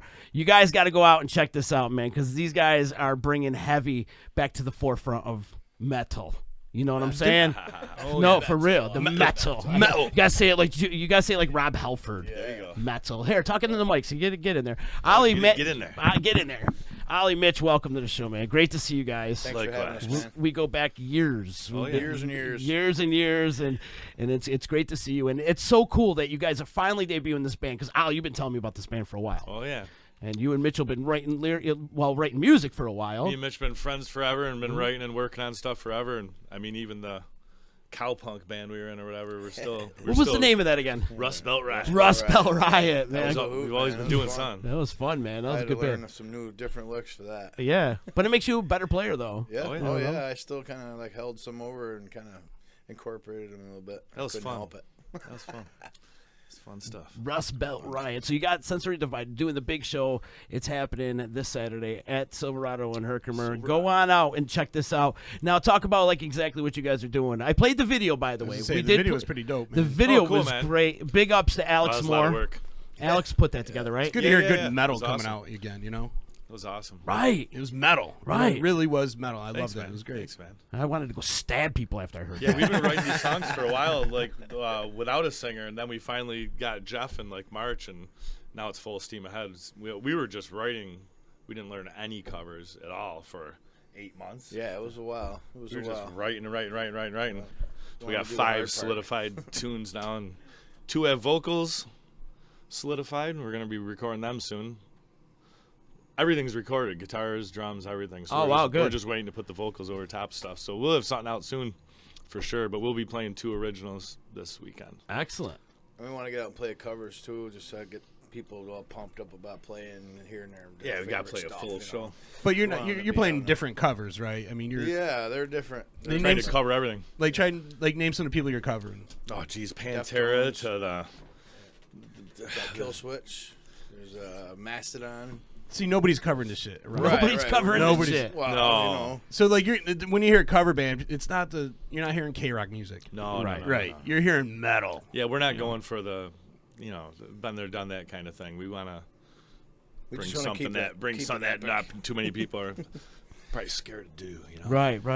We actually were talking about doing certain stuff that we're like, no, we can't do that. We just can't. Right. Some Like stuff we that's, were starting to learn impossible. Slayer Repentless, like that new Slayer song. We're just like, Yeah. people are just gonna Yeah. Smoke break. the good one though. Or the places, the bar's just gonna spontaneously combust. So Everybody be ripping their clothes, jumping around on people. Well, I feel like it's important to play covers because people want to compare you to something. Definitely, you know. And I mean, to practically to play a full show around here, you're not gonna draw anybody if you're gonna play 30 of your own songs. I mean.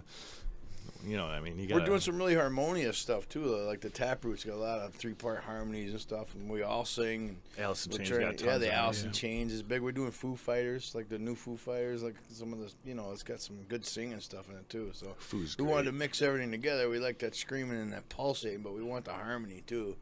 We want it to be fitful for everybody's ear, Yeah. Foo is great. I don't think Dave Grohl's ever written a bad song in his life. No, I've never. It's funny. Once we started learning a couple, I started diving into more of it, and I don't know, that Mental awesome. song kind of irritates Oh my the shit God. out of me. Yeah, but you know what? It made him millions. Like I know, but that was one of the first. Yeah, It's it was. outside the box, man. That's how you get. That's how you get noticed. That new one's kind of weird too. Round in the neighborhood. Oh, yeah. That's a little weird. It gets really heavy and kind of Kind of mellows cool, out. but it's different. Different He's for a them. great guitar Whatever. player too, man. They got soul. They're man. badass. A lot of soul in that body of his. Good stuff. Were you gonna say something? No, I was just going ahead. You gave him that stoner look. Yeah, I look that way all the time. I wonder why. It's kind of like cemented on my face. It's like you make a stupid face and somebody hits you in the back of the head and it stays like that. Kind of like nice. So where did the band name come from? I know you guys were working hard on trying to find a band name. Well, we were just fishing around with names. I think I remember me and Lou were going back and forth to Sensory something. Like Weird. I think Sensory we liked the word, and then we names. were screwing around with its second names, and I think I don't know who actually came up with it, but we were coming up with variations, and Lou might actually said divide or something, and then told me what the meaning was and whatever. I'm like, that's pretty fucking cool. Go with it, whatever. Sensory divide. I mean, yeah, it's basically the synapse in your brain where it's all impossible your senses meet and get. It's impossible to come up with a name that sounds good, like almost instantly. It's almost like you got to hear it for a while before. You know what I mean? Yeah, like, you have to play it in your head a bunch. It's crazy. I think that was the hardest thing when we came up with this. Disruption Networks. It took us 2 months almost. Oh my God, we went back. It's crazy possibilities, man. And you start thinking of some of the bands out there. It's like, how did you come like Korn? Like who? Yeah, like you walk. Let's name the band Korn. Fuck you. Like, you know what I mean? Butthole surfers. Yeah, right.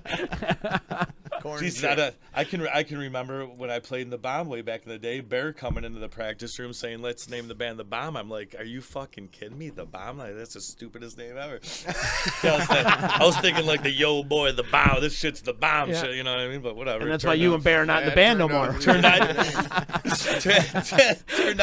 out to be a great name that works like great. 18 years later. Yeah, no doubt. You guys, that's not even exaggerating. Still got my stuff packed in the back of the car right now. When we used to practice, fucking the building's not even there anymore. It burnt to the ground. That best building in you Alien. can still stand there and get a hibachi. We gotta get you.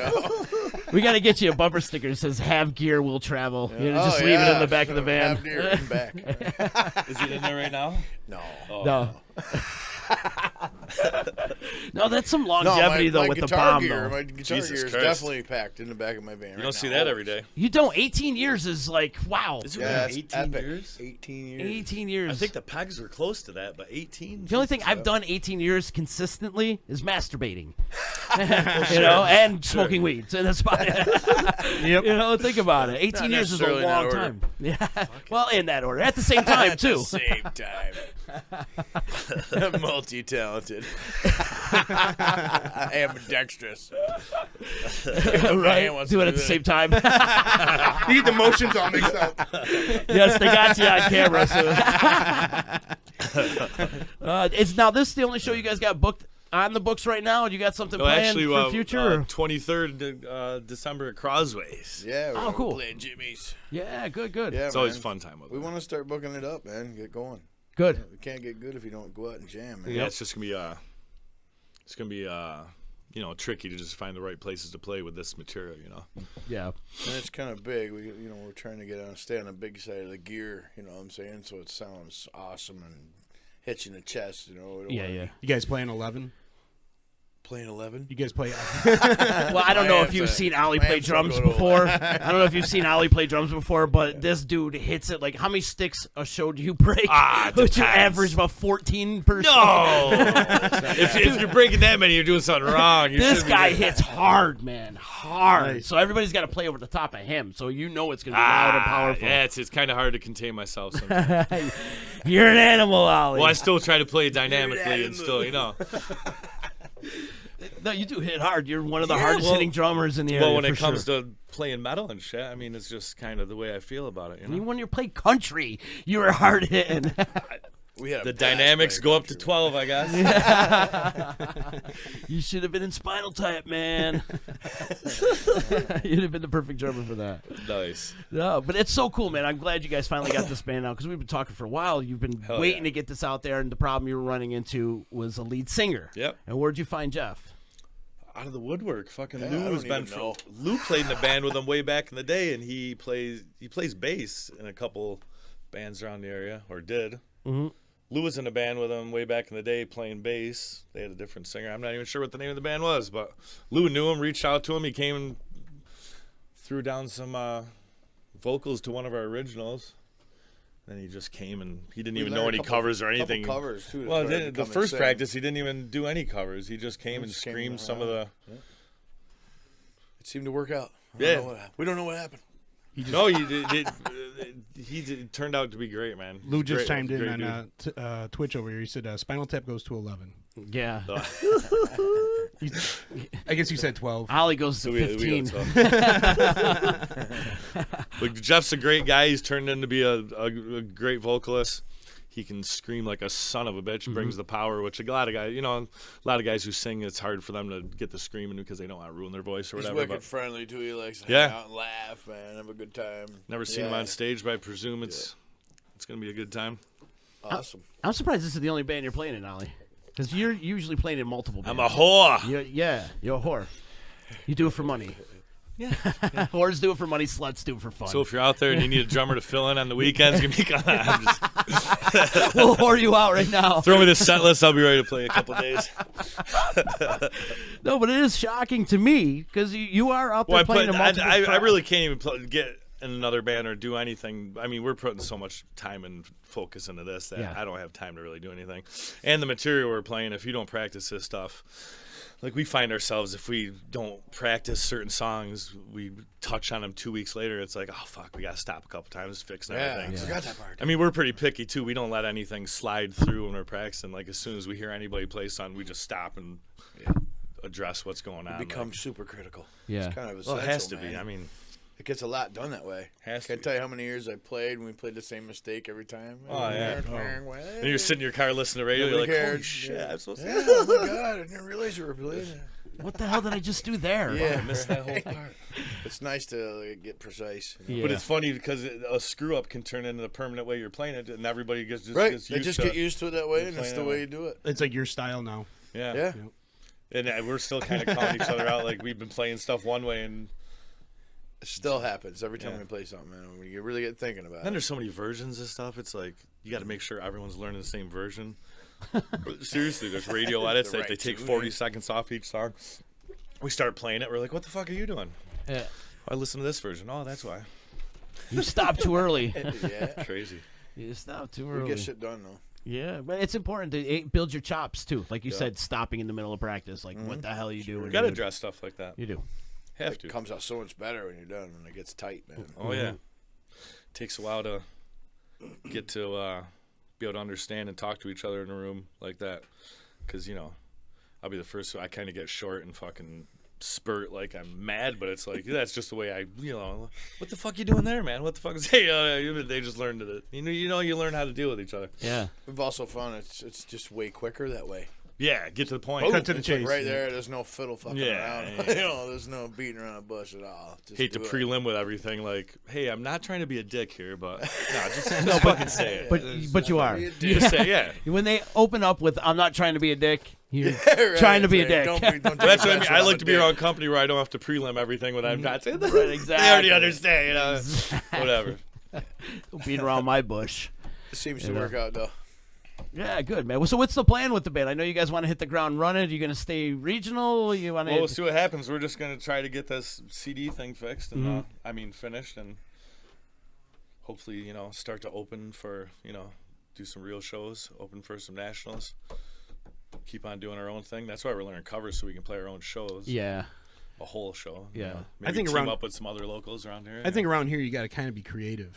Where you're going to play. You know what I mean? Because it's tough. There's not that music venue that you could just go in there and everybody knows to go to that place for the live music, especially you're going to be playing metal. Yeah. You know what I mean? A lot of people want to hear it, man. It's almost like you got to create like a metal night somewhere or a scene somewhere. You got to recreate the scene again. It's crazy.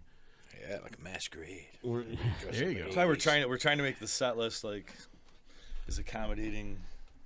But there's some metal fans out there, man. They're thirsty for hungry. this shit, hungry for it. Yeah, I think so need too. I hope so. Hungry for it. It's just lacking in venues. I'm hungry to play it. Yeah. We're playing some old Pantera songs like Art of Shredding and stuff. It's like I played this stuff when it first came out, and now I can play it out it's gonna be great. You dig it deep, huh? You got Mitch Mann who can cover all the solos, so that's why it's like. Well, yeah, that's kind of a trick. That's kind of a hard part. You've been in bands like, well, we can play this, but get to our guitar player can't play the solos. We can throw anything at him, and he'll fucking play. Absolutely. I try, man. I try. I spend a lot of time. I get bitched at home a lot. How long you been playing guitar for? I was 10 years old when I first started playing. Yeah. Be 44, I think. think that's how it went. Somewhere in there.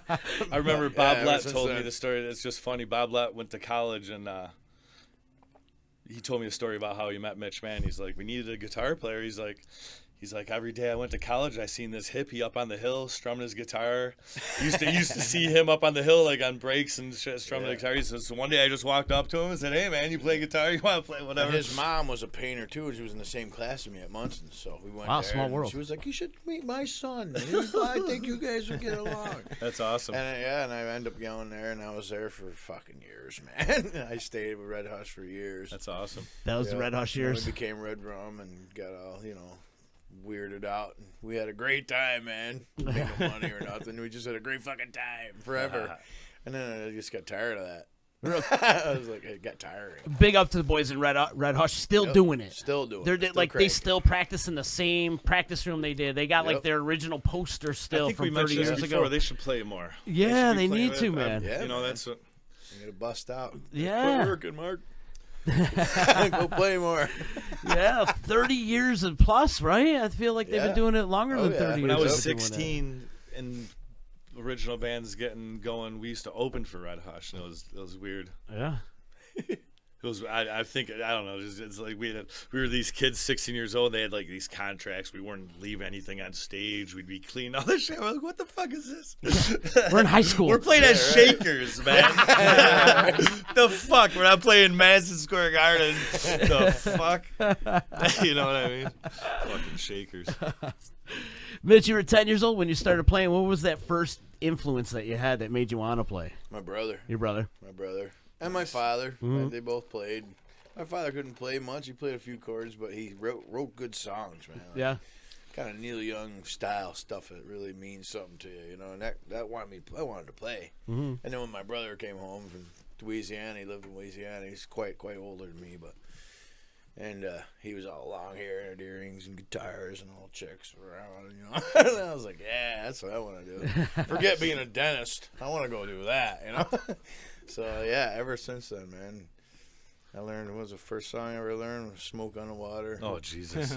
And then I learned Crazy Train, and then that was it from there. And you're still playing both? Oh, yeah. I can still play both. In the Smoke on bomb. the Water's kind of played now. Yeah. But Crazy Train as well. And Ollie, you come from a musical family too, right? Yeah, my grandfather played drums and bass and got me started at a very early age. Yeah. Taking lessons and shit. I remember not wanting to go to my lessons when I was young. Play my games. Fuck that. Yeah, that was work, I owed all Pop, though. Yeah. He always wanted to, then when I take lessons, he wanted me to show him what I learned in my lesson, because he kind of played drums, played more bass. He used to play piano, harmonica, everything. Kind of a jack of all trades. Yeah. I got my first guitar in the hospital. I was in traction in the hospital. I got hit by a car when I was 10. And I was in there and all, and they gave me a guitar. Gave me a Gibson J30. Here, you can't move your arms, have a guitar. Couldn't move my leg. And my leg was all busted up. But everything else I could play. And they started teaching me there in the hospital. Do you still have that guitar? I gave it to my nephew. Did you? I gave it to my nephew, a little bastard. sold it Had for it crack. appraised, and it's worth like $3,000. Oh, really? Wow. Yeah. Wow. Jeez. It's an original Gibson. It's I forget what the hell year. It was like a 62 Tell him you or want it 63 back. or something Where like is that. He lives in Louisiana. Get that shit back. Yeah, I couldn't pry it out of his dead hands. He loves it. So if you never got hit by a car, you probably never played. Yeah. Probably. Well, I don't know. I still It was saw still my in your brother. family, My brother yeah. was still. I still wanted to play, but Yeah. just that was it. I was laying there, and There you go. I used to have a remote control car, and I'd put it down on the floor, just sit down there, and just drive it right out of the room, just to get somebody's attention and come in there. Couldn't move. You're in traction, pins through your meat, man, and you're all roped up to the bed. Fuck that. Yeah, I needed something to do, so. And then here I am. Yeah. Jamming out, man. Jamming out, man. Jamming out. What was the first band you were in? Do you remember the first band? Oh, some old band when we were in high school, man. We all got together. They were always out trying to bang Was there a name? girls and playing golf. And I was like, "What are you talking about, man? Let's play." Was there a name? I love the old band names. Yeah, me too. Oh man, think my first band name was Destination Unknown. Was it really? Awesome. That's awesome. The first band I ever played out in was called we tried Shattered. to call it Violent Playground. It was Violent Playground. That's fucking. Sounds like a Marilyn Manson album. kind of like, man. There was a local band that we used to play with when we were in high school called Atomic Playground. Terrible. My parents put up with so much shit from us. We'd be out there and we'd get wasted out there in the garage and just play. But I live on a rural road, so it wasn't too bad. Yeah. Neighbors would close their windows. They put up with us. Yeah. Yeah, Nice. they did. There was never cops or anything. Luckily. The benefits of living in upstate New York, right Right there. out in the cow country. Yeah. Yeah, and you learn your craft. That's why I always say I attribute the weather is the reason behind there's so much talent in this area because you're stuck inside. You know? Maybe. I used to have a 80 wireless. I used to hook up my stuff at a PV212. It's beautiful, hard, powerful, you know. And I used to walk the back, and it's like 4 miles, all just woods and stuff, you know. And I'd walk way up on the hill and play the guitar, 4 and then miles. wait, and then it would come back from like that far away. I'd get that far away and see how far away I could get before the thing didn't work. And they go a long way. Oh, yeah. Long way. It was like a 2-second delay until it got back to me a couple points, man. Yeah. No doubt, man. Nice. I'm looking forward. I got to catch the other show when you guys play in December at Crossways because we have an event going on here. But you guys are playing this Saturday. It's the debut of Sensory Divide. Yes. And yes, and it's cool because we need some metal back in the community. Absolutely. You know, there's some great metal bands that have been in the area for a long time, for so many years. There's been so many great bands throughout the years, but we need metal back. We do. Yeah, we're looking for the crowd that takes care of each There other. seems to too. be a little bit of a. We don't want anybody like. There's some cool local metal bands out there. There's some resurgence happening. Yeah, it would be cool if we kind of teamed up and did some shows and started bringing some shit back. Yeah. We want a big friendly environment, man. Yeah. It's a good time. You guys have been playing in bands for your whole lives, man. Have you noticed the change in the music scene?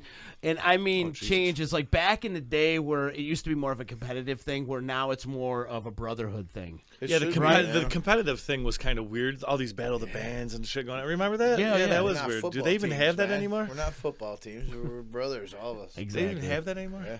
Battle of the Bands, yeah, there still is. I remember There's still playing Battle one of the Bands. at Lily's before you owned the place down there. Fucking 16 years old. Jesus. I feel like that was the hub for Battle of the Bands was Lily's back in the day. You know? I remember having to go to Alabama Slammers, or maybe it was still Coleman's. No, I think it was Alabama. Going back and forth, playing 2 Battle of the Bands the same day. Yeah. Nemesis. But even back in the day, though, it was more of a competitive thing, minus the Battle of the Bands. Like, there was like this, like, oh, we're better than you type of thing. Yeah, but that doesn't really exist anymore. Do you guys agree? Yeah, I guess. I think it kind of threw out the window. And if it does still exist, it's not out in the public. With social media now, you can't go saying really things fucking like they work, used to though. say back then, or it instantly gets to that person. Mm-hmm. Where the fuck's that what get the you? fuck? What are you talking about? You know what The I'm saying? competition thing is fucking stupid. Right. So there's that mostly of all. I think the competition too is all these places just throwing a DJ in. You know, all these bars are just going to DJs, and like so the venues get shorter and shorter. So now these bands have to like kind of stick together, you know, because they're no longer competition. That could be a reason why too. You know what I mean? It's getting harder and harder. Yeah. As long as you're a good to time, get people man. out there. Right. As long as you're a good time, seems like things are good. But it's hard to find that good time with everybody. You know what I'm saying? It's hard to find that formula, man. Yeah. Well, like Chicken said too, it's almost like you got to build your own scene too. Right. You know, and you got to build your community. So You gotta like step out of the norm. It's not like you can like 10, 15 years ago just go and hit up a bunch of bars. There's that normal bar circuit. You know what I mean? Yeah, Now it's like you got to kind of create something a little different. Half of them are gone now. Shit, too. we'd already have a bunch of shows booked right now for those 15, for real, 20 years. it really would. If you had the Route 5 tour going on or whatever back in the seriously. day, you know, I want to bring it back to Shakers was like a metal bar pretty much Oh exclusively. yeah, totally. for sure. I want to bring it back to, and Mitch and I have worked at a couple backyard parties together. Yeah. I kind of want to bring it back to like that, the old woods parties and shit. Oh, that would be dope, right Get there. a Like a big generator. bonfire going. Yeah. If you could get away with that, oh my god, that'd be awesome. We've gotten away with it a few times. People need to definitely hang out with each other more instead of talking on the bitch Shit, box I'm on like all the 2.5 time, man. acres. Let's fucking get a show going. There you go, buddy. Yeah, There you go. I got 5 acres. I got 400 acres. And it doesn't really. That's irrelevant. Just got to kind of get it together. A lot of planning. Everybody's got to want to be into it. But I think there's enough bands out there right now, and like we were just saying, there's not a lot of places for these guys to play, and So you do something like that. Now you can bring out all the metalheads. And let me tell you something, man. Metalheads get a bad rap. Everyone like sees a bunch of metalheads going to a show and they think, oh, there's gonna be fights, there's gonna be this. Man, it ain't even like that. You get more of a chance at a freaking Saturday Night Thursday with the DJ than you do at a metal show because there's a metal community. They got most of their heads on straight. You don't mosh with people's girlfriends around, man. Everybody can jump up and down and have a great time and still get the energy out without having to do stupid shit, man. And these jackasses that don't know how to mosh. Right. We would shut that down right away. We don't need that. See, that's the old school. That's what kills the whole bar scene. I still don't get that, and it kind of makes me mad. Start talking about all kinds of crazy stuff. When I was at the Mayhem Fest, they had a good pit going. I forgot who was playing. It was like, they had a good pit going. And somebody falls. And people are running right over and picking them right up. And then you had your guys around the edge, like they're supposed to make sure that nobody else that wasn't part of it got hurt. And that's the way it's supposed to be. And that's true metal fans right there. Right. We're all in this together. That camaraderie back. I don't get the real. Been to a couple shows in the last couple years that are crazy. Kicks and all that shit. My wife got hit with a bottle full of that. change. Elbows. Somebody threw it to a crowd. Been to a couple shows, like looking at the pit, seen a couple like young girls getting blasted in the face by kicks. And it's like, you guys are fucking idiots. They come in there swinging the elbows and shit. Oh yeah, like, come on, guys. This isn't a fight. There should be a ring. Yeah, that's what I'm saying. A boxing ring. If you want to do that, like the mosh back in the day, but that don't want any part of that. One big circle. Right. That's all it's gonna take. I'm gonna be in there moshing and get a kick to the face, and then I'm gonna start swinging. Like, I'm not gonna be cool with that. And have a designated area. I've been to some shows where like they start pits everywhere, and they're just like people falling on your head, and it's like I'm trying to get out of the pit. Right. There should be a designated area for that pit, and like I always thought that. Absolutely, because as a player on stage, when I see a couple aggressive people going at it in the front of the stage. It's cool and everything, but I always get bummed out because I'm like, now it's going to flush everybody away from the stage. Everyone's going to go to the back of the fucking bar. No one wants to be around that violence. So it's cool and not cool. You know what I mean? It's cool for the people who want to get that aggression out, but for the people who want to watch the show, it's kind of like, what the fuck do I do now? I'm going to get fucking beat up. So, well, place for it would be awesome. Feel the power and get out of there with a good time on the Absolutely. board instead of some shit. I mean, I understand. I grew up in mosh pits. Seriously. You know what I mean? Like when you grew up in mosh pits with friends that know how to mosh. Right. And there was, and you make other friends in the mosh pit too, like and you make mosh, and you have mosh etiquette. You know what I mean? Like somebody falls down, you pick them up, you don't stomp on their head. Yeah, that was constructive. I don't remember ever getting angry and mad like I'm gonna go get that fucker. Always did that for fun reasons. Kill that dude, man. I mean, I did when I was like inadvertently thrown into a mosh pit. Like a couple years ago, I was at a concert. I think it was a Disturbed show, and this kid kept bumping into me. I'm like, dude, I don't want to mosh, and I even moved away. And also he kept going at it, so I fucking leveled him. I threw him, and he got like his feet went over his head into a fence. Nice. And I'm like, he comes back at him, punch him in the face. He zigged when he should have zagged. Right, but like, exactly.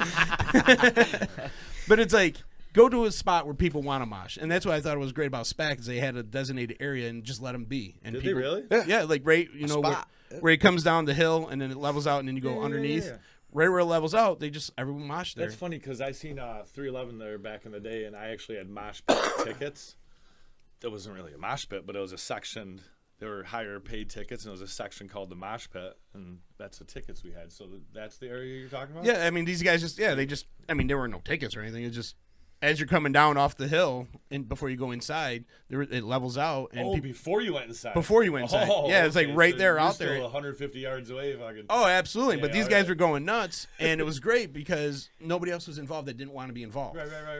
So it was like designated area, let people go buck wild. On the fucking lawn. Yeah. Yeah. We were all about the enthusiasm for this show, man. We want everybody to have a good time and fun and want to come back and see us over and over. Absolutely. That's what we want. Absolutely. Yeah. No doubt about it. Yeah, and it's cool you're doing that at Silverado. I like that venue. Yeah, it's a nice big Rob's place. a good guy. It's a big place. Yep. I feel like it's the only place with a stage lately. Yeah, indoor stage. Full stage with a riser. Right. It's nice. Man. It's hard to get. I don't know. I mean, maybe it should be advertised more, but like just shows in general there, but it just seems like it's hard to get people there. You know what I'm saying? It's kind of on that that little. Far. You're still in town, but it's kind of on that little fucking side street there, Yeah, man, it's kind of a cool place. It is. I've been playing there for years. Had a bunch of good shows there. Rob's a great guy. Yeah, I feel like your DNA's all over the place, Ollie. Yeah. Listen, I'm going to take a break, and we're going to come back. We're going to play the song. I'm going to play your video. Awesome, man. I'm going to play that up, and then we're going to come back, shoot the shit a little more, and just hang. All right, Sound good? Sounds good, man. TC Radio. There's a different group to get pissed off at you in this country for everything you're not supposed to say. Can't say fruit, can't say faggot, can't say queer, can't say Nancy boy, can't say pansy. Can't say nigger, boogie, jig, jigaboo, skinhead, jungle bunny, mooly, moulignon, or schwarzer. Can't say yid, heeb, zeeb, kike, maki, dago, guinea, wop, ginzo, greaser, greaseball, spick, beaner, oye, tiger, PR, mick, donkey, turkey, limey, frog, squarehead, kraut, jerry, hun, chink, jap, nip, slope, slopehead, zip, zipperhead, gook. There is absolutely nothing wrong. There is absolutely nothing wrong with any of those words in and of themselves. They're only words. It's the context that counts. It's the user. It's the intention behind the words that makes them good or bad. The words are completely neutral. The words are innocent. I get tired of people talking about bad words and bad language. Bullshit. It's the context that makes them good or bad. You're listening to EC Radio on the Disruption Network.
The record's slowing down.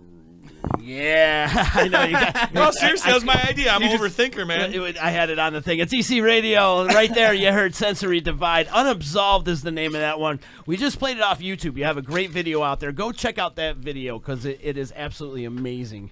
And thanks, brother. It's a great video. Big ups to Alex from Yellow House Media and what he did. And I like the whole, the outdoor scenes. And you know what I like about the song is the transitions in the songs. Thanks, man. They're very. We spent a lot of time. It's a roller coaster. We tried to make it flow as much as it could, to evoke emotion. So we have Ollie in the house and Mitch Mann from Sensory Divide. The big show's happening. And this Saturday, that is November 25th. It's Thanksgiving weekend in Herkimer at Silverado. Can you believe Thanksgiving's here already? Crazy. Yep. Oh, my God. It flies by so fast, right? Yeah, I know, because I just bought a turkey. I can't believe my birthday's coming up, too. Like, it's crazy. Yeah? I don't even pay attention, When's though. your birthday? The 40, 29th. You turn in the 40 deuce? I know, I actually have to put some thought into it. I forget how old I am sometimes. I swear to God. How old are you? I'm the same age as you. That would make it easy. It's a common trait among musicians. I don't give a fuck. Like, when I was 40, I knew I was turning 40, but, I don't know. I lose track. I'm 42, maybe? Yeah. That's how old we are? Yeah. So I'm going to turn 43? No, I think you're going to turn 42. Okay, that makes I just gained a year. When they stop carding you for beer, you just don't even fucking worry. That's when it starts to suck. Like, all right, you can go ahead. Yeah. You get right into the club. They don't even look at it. I'm like, will you look at this? No, I'm like, before, I just didn't care. Like, all right, whatever. But now it's like, come on, Jack, card me, please. Try being on the other end of it. Like, Yeah. dude, get your old ass in. I was the guy buying beer when I was 13. Though, Right. You know what I mean? Like, Yeah. I had a mustache and like a goatee when I was 13. Let Ollie buy the beer. I'm just. You were the go-to guy. No, it kind of was. And plus, you were in the valley, so it didn't really matter then. Yeah. Back then. Yeah, we used to go to certain places. The old ladies. We drove to this old lady's place out in the middle of the woods. Yeah, that's what we near did. Gilbert Lake, and she was old, and you'd knock on the door, and she'd be watching her shows, and the store was As long as open. you were nice to her, like, Yeah, hey, can we get some beer? And like, yeah, sure. I'll get a truck in a couple of days. I remember. She probably thought the age was 18 still. That used to make me the happiest thought we ever. were The all walking men. out of the store with beer, like, holy fuck. Like 14. The old days. Those were the days. Yeah, those are the days. Yeah, those days are definitely Yeah, they're over. gone. We live in a different world, unfortunately. Yep, they have me in for counseling. I get ID'd for Make cough you wear an syrup. anklet. Yeah. It's funny you say that. I had to work that Paul McCartney show at the Carrier Dome, and I was the runner for the show. So they sent me out to get the whole tour was starting to come down with a cold, and they're like, "You got to go get cough medicine." I was like, okay. I'm thinking I'd just go to the Rite Aid and get cough medicine and shit, right? Sudafed thing. Oh my God, no, you can't buy all this because exactly. They fucking made. They give me meth with that $300. I had to go buy $300 worth of cough medicine. Yeah, that's so I had not to go suspicious. down. I know, right? shit. Yeah, they won't sell you multiple boxes of this shit because they're afraid you're gonna. What is it? It's the make meth. Dipen. It's that chemical that's in it that they cook down or something. Ephedrine or something. Ephedrine too, yeah. Yeah. Fucking sick bastards. That's what they put in meth. Great. Goddamn, people got Into enough syrup. problems so that you're creating something.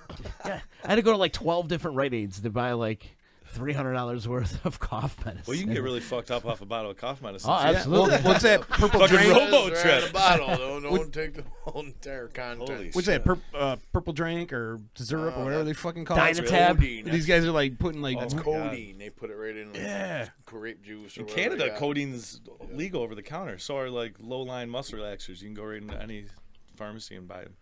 Really? Over the counter, codeine and like bottom-of-line muscle relaxers. we would abuse the shit out of that here, Oh, I know. Codeine, holy fuck. Would be... right? Well, that's why all Canadians are nice. They're just numb all the time. Yeah, seriously. Numb, eh? Eh? Hey, Hey. bunch of my Canadiac friends out there. But yeah, Ollie and Mitch in the house, Sensory Divide. I'm so glad you guys are here to hang out, man. And you guys need to come and hang. Mitch, me and you sometimes should sit down and do like conspiracy type shit because I know you're into all that stuff too. For 6 hours about that. And speaking of conspiracies, the first 52 happens in about a half hour right after EC Radio with our Passing the boy. Raz. Passing the Raz. Passing off to Sean Raz in the first 52. He's got a whole conspiracy thing going on himself. And tonight I think he's focusing on the JFK murder.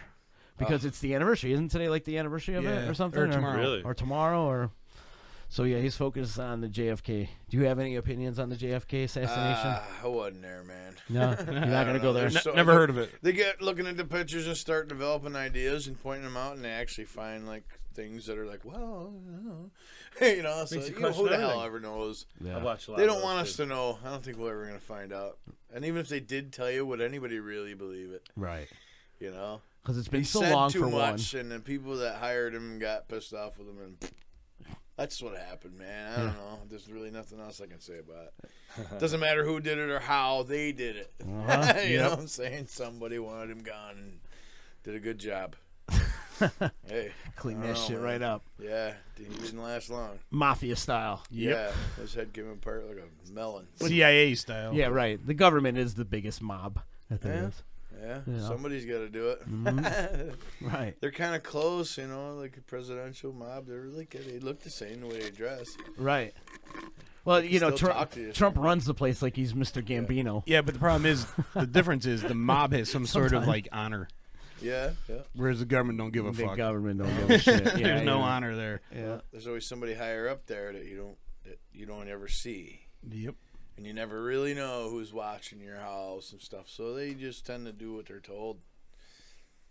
It's like way easier. You never know who's pulling the strings of the puppet, right? Yeah, you never know what you're looking at. Uh-huh. I live my day and try to help people out and do the best I can. Feed the kids, make sure the dogs are fed, and I like my music. It's where it's at, man. Yeah, brother. Yeah. Amen to that. That's what I love about you, Mitch. Though you keep it simple, man. Hey, you know? got to. You're like a Leonard fucking Skinner crazy, song. Man. Yeah. I grew up on Skinner. That's probably why. Yeah. No, but it's true. He does. He lives a very simple life, and you Best know, way to do it. Yeah. Why complicate shit? Exactly. Exactly. He's always been super, super chill. It's the best way to be, man. Yeah. It's the best way to be. Be super chill, relax, take life as it comes. Don't be a dick. And that's what we've been preaching around here is like we're challenging the world to stop being a dick. That's the challenge. And they're losing like a motherfucker. We're challenging the world to stop being a dick. Be a nice person. Do something nice for a change. Everybody's doing a job for somebody else all day. Yep. They get paid a little pittance for it. You know, it's like if we didn't have to pay for all the stuff that we could get for free, we could go do something that's interesting. You know, instead of worrying about paying the electric and stuff when we don't really need it. It could be free.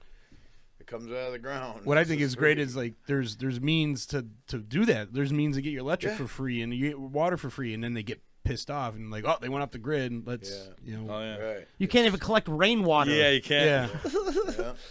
You know? You're not supposed They to. don't want you to know how many microbes and stuff they've been sending up there are coming down in it. Exactly. They don't want it to be tested or something. Yeah. You never know.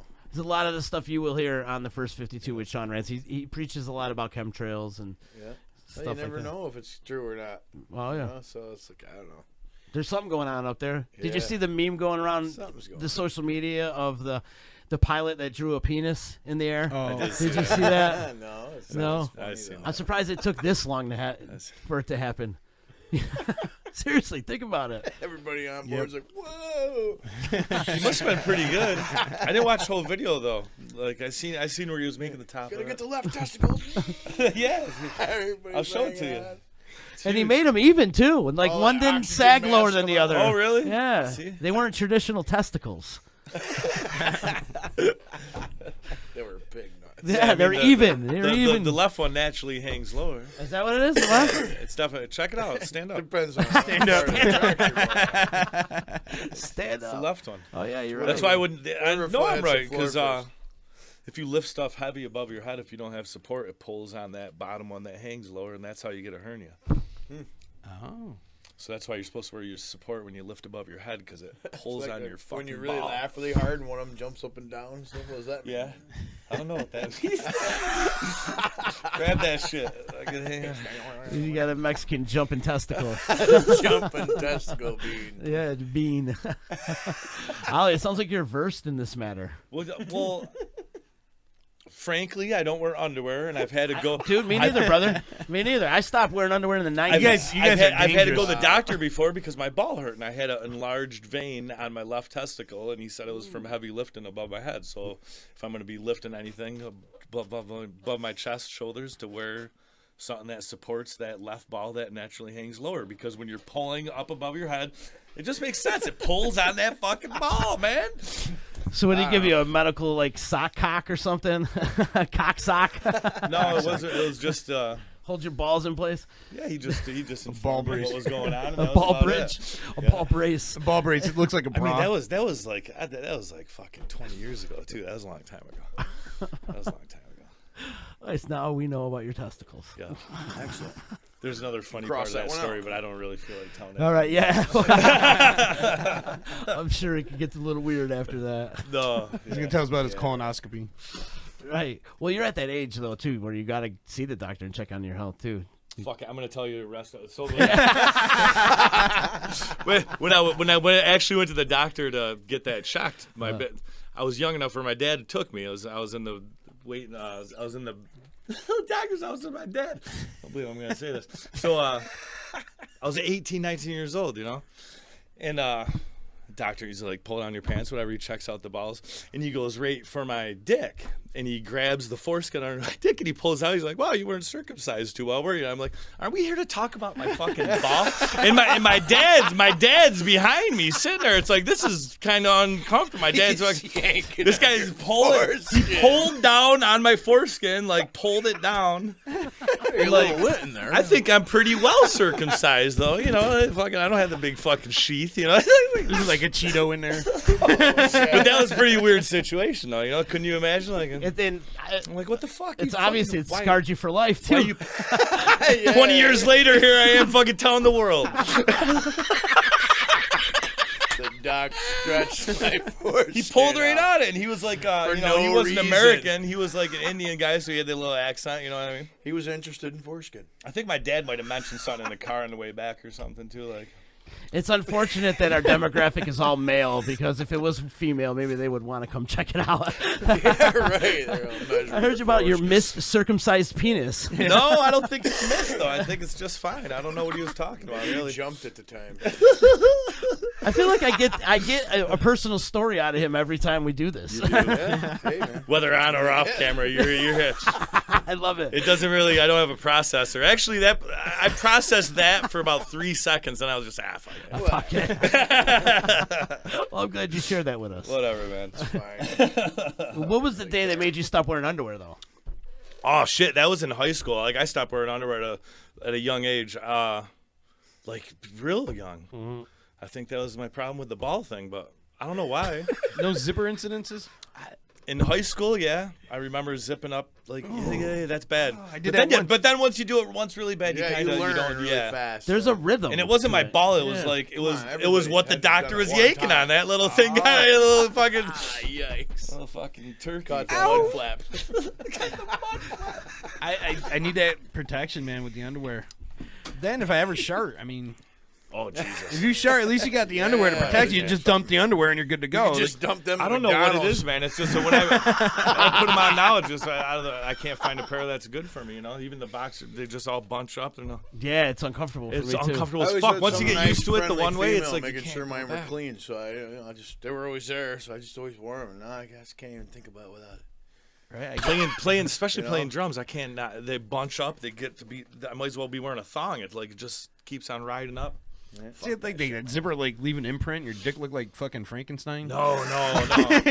The metal's not touching down there. I'm checking. The denim material's there. Because like at my buddy, another friend of mine does, and I could imagine. I wouldn't wear. he doesn't wear underwear, and he'll sit around the campfire and he'll burn his dick on his zipper. Nice. Wow. I'm like, That's a that new don't one. happen with underwear. That's a new one. But I don't think the zipper's facing the skin though. I think there's a little. Maybe he's got cheap jeans. They just don't. I don't know. He's got the Cheap zipper. jean Right. burn. I don't know, man. Hilarious. Now we all know. Yeah. we know it all now. We know everything now. Come see the commando style drummer There you go. of Ollie this Saturday at Silverado. With the little extra foreskin. Yeah, right. Tiny bit extra.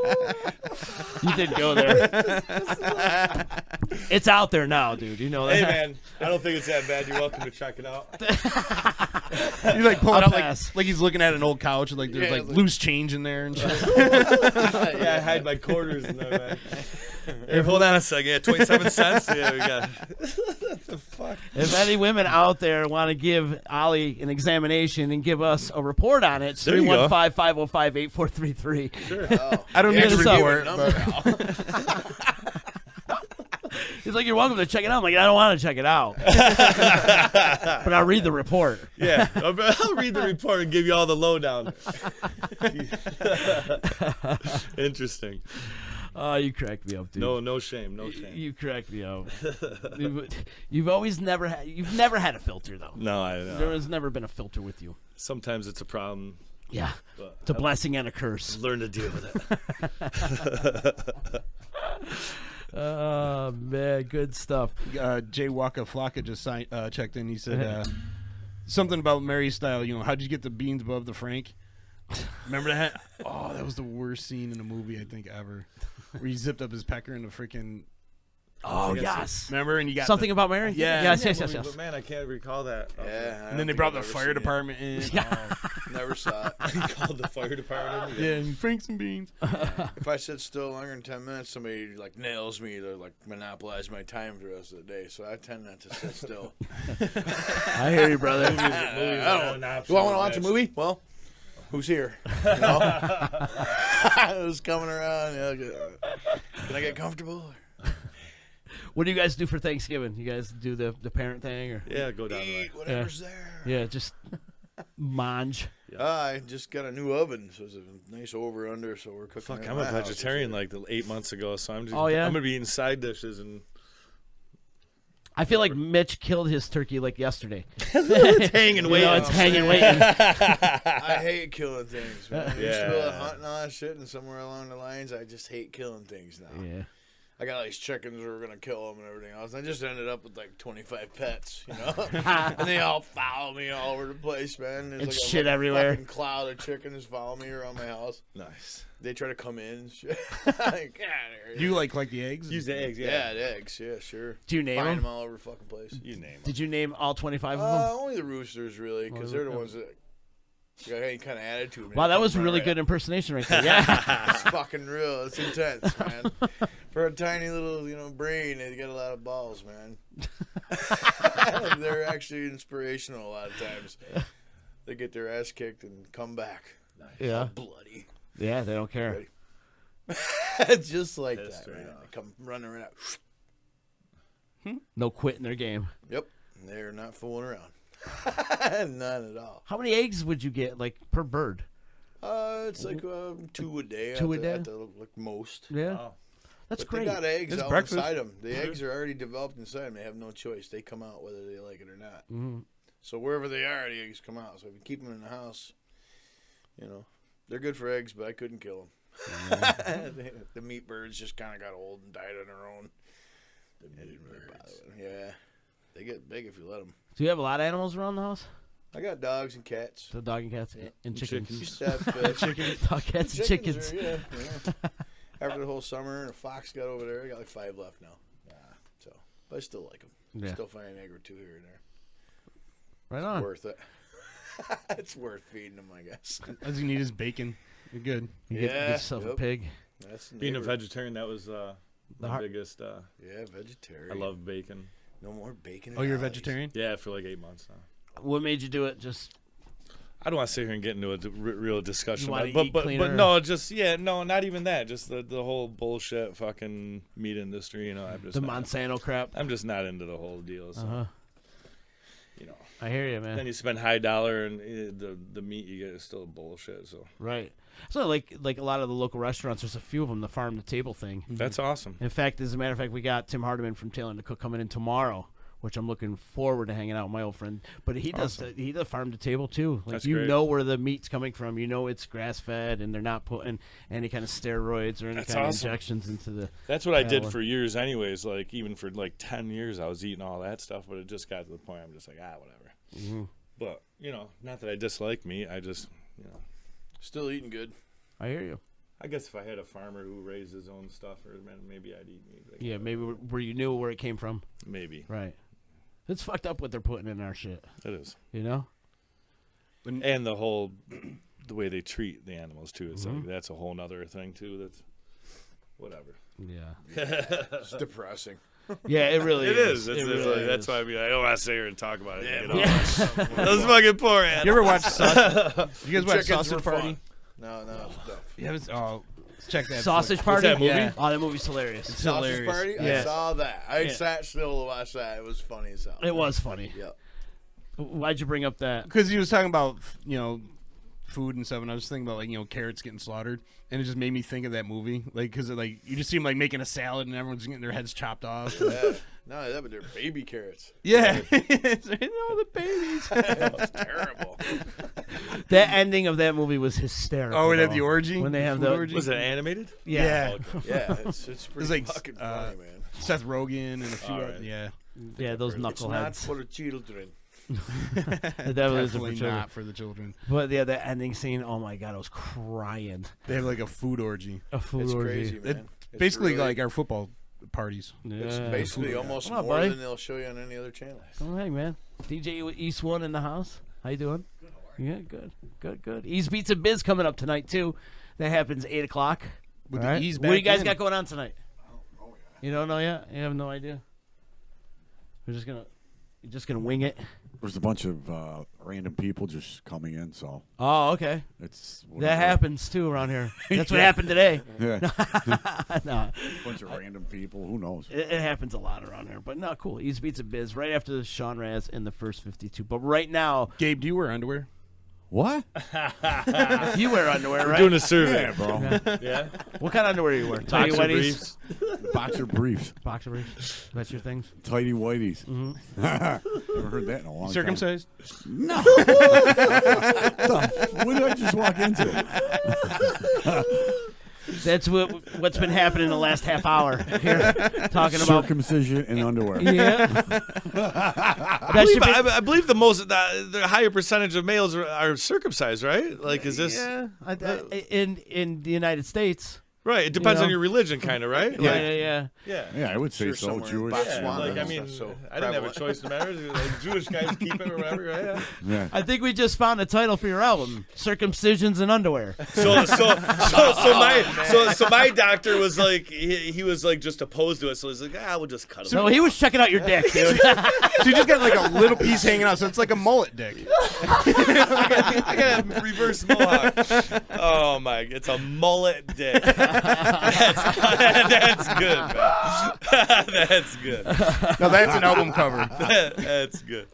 Hardiman's checking in right now on the text line, and he says, "Know your farmer, know your food. We only serve animals that have been circumcised." That's nice. That's nice. That's awesome. Yeah, but that would be a great name for the album. Come on, think about it. What's that? Underwear and circumcisions. Underwear circumcision. See, I mean, I like mullet dick. mullet dick. Mullet. If you wanted to be viewed as like Scatterbrain, Great band. they were. Yeah, they were one of my favorites. When Don't I was call me growing up. dude. Don't cut. Hey, dude, don't call me dude. What phenomenal musicians though. What they redid Beethoven's overture. Don't go down with the ship. Don't Not go down with the ship. But that yes. was what was the overture 18 whatever. They redid like they redid the whole Beethoven piece. Oh, I didn't know that. Like metal. Overture 1812. That's what it was. That's what it was. Wow. That's on the same album as what's the name of that album? I don't know. I was into them for a few years, man. Scatterbrain. It's me. Yeah, Drunken Milkmen. right. That's awesome. Remember that whole On the daily. You can't say CD. It was on cassette when it came out. That's what I was saying. What's a cassette? Yeah, I know. Seriously. I got a cassette player in my car. Do you? Yeah. Really? Do you guys have your cassettes still? Do you have tapes still? Do you? I do. Me too. Really? I have some like old mixtapes. and shit. Tapes? No. Yeah, you don't have any of your cassettes? I still. If I went to my parents' house, I might be able to dig out like a bag in the corner. Right, like, my parents might yeah, have but I some. don't have any of it, man. Yeah, you're right. They get all messed up. You have to get the pencil and screw them all in, and then Oh make my it all God. even so it doesn't get all tangled. right. And the millennials don't know the struggles we had with music. Seriously. If your tape machine would fucked eat up your part thing, and you'd I have to cut it, delicately splice it. rule it back together. Right. Sometimes you had it flipped, and you're like, "Fuck!" And And it's your favorite to be like, no. seriously, I totally remember that shit. Yeah, right. You had to keep it level too, because if you didn't, it would get screwed up again. Into your tape player. So you had to keep everything simple and even. That's crazy. After a while, a little band would wear out and it would start. I was like, Listen to it too much. Start losing generations. Like the VHS porn that you watch that one scene over and over. When you got to it, it'd be like, it gets all this stuff. Yeah. Do you know you could take the piece of tape and you put over the holes on top and you could tape over it? Yeah. "Oh yeah." We took my sister's New Kids on the Block tape. Oh my God. And we taped over Testament. Whoa, she was not happy. She was not happy. Testament was my favorite metal band growing up. It was they were one of my top favorite. What album? Do you remember? Souls of Black. Nice. Yeah. Look at the lost souls of black. That whole album started out with like a wicked guitar band. Oh, that was a great album. Alex Skolnick. Skolnick is a I'm gonna shredder, fucking man. jam that later. Alex Skolnick is a shredder, man. Fuck yeah. And he also does the TSO stuff too. They're still doing shit. They got Gene Hoglan playing drums with them. It's I mean, ridiculous. But you could see Skolnick playing with TSO right now. Yeah, in he's playing some kind Holland. of crazy, what the fuck's like, TSO? Trans-Siberian Orchestra. Oh, okay. Yeah, he goes out like the whole month of December, and they do that whole ensemble of TSO. It's crazy. It's really like epic. right around man. the. The Oh, whole it thing is. big. Yeah, if you get a chance to check that out, that's a musical That'd be like experience. a prestigious gig, man. Right. Because they've got so many good guys go and do that. Yeah. Right. It's like musical overload when you go to see that. Those It's are- just like I've you seen get a taken few back by like, examples, wow. yeah. and Those are some of the guys from Sabotage, right? so there's some. It's a mix. It's kind of like a rotation of everybody. Yeah, but yeah. Skolnick has been right at the front of Sabotage? it for years. Probably got many more for years to come. Oh yeah, yeah. It's a franchise. Do you think he dyes that piece of white hair in the front white, or do you think? Yeah.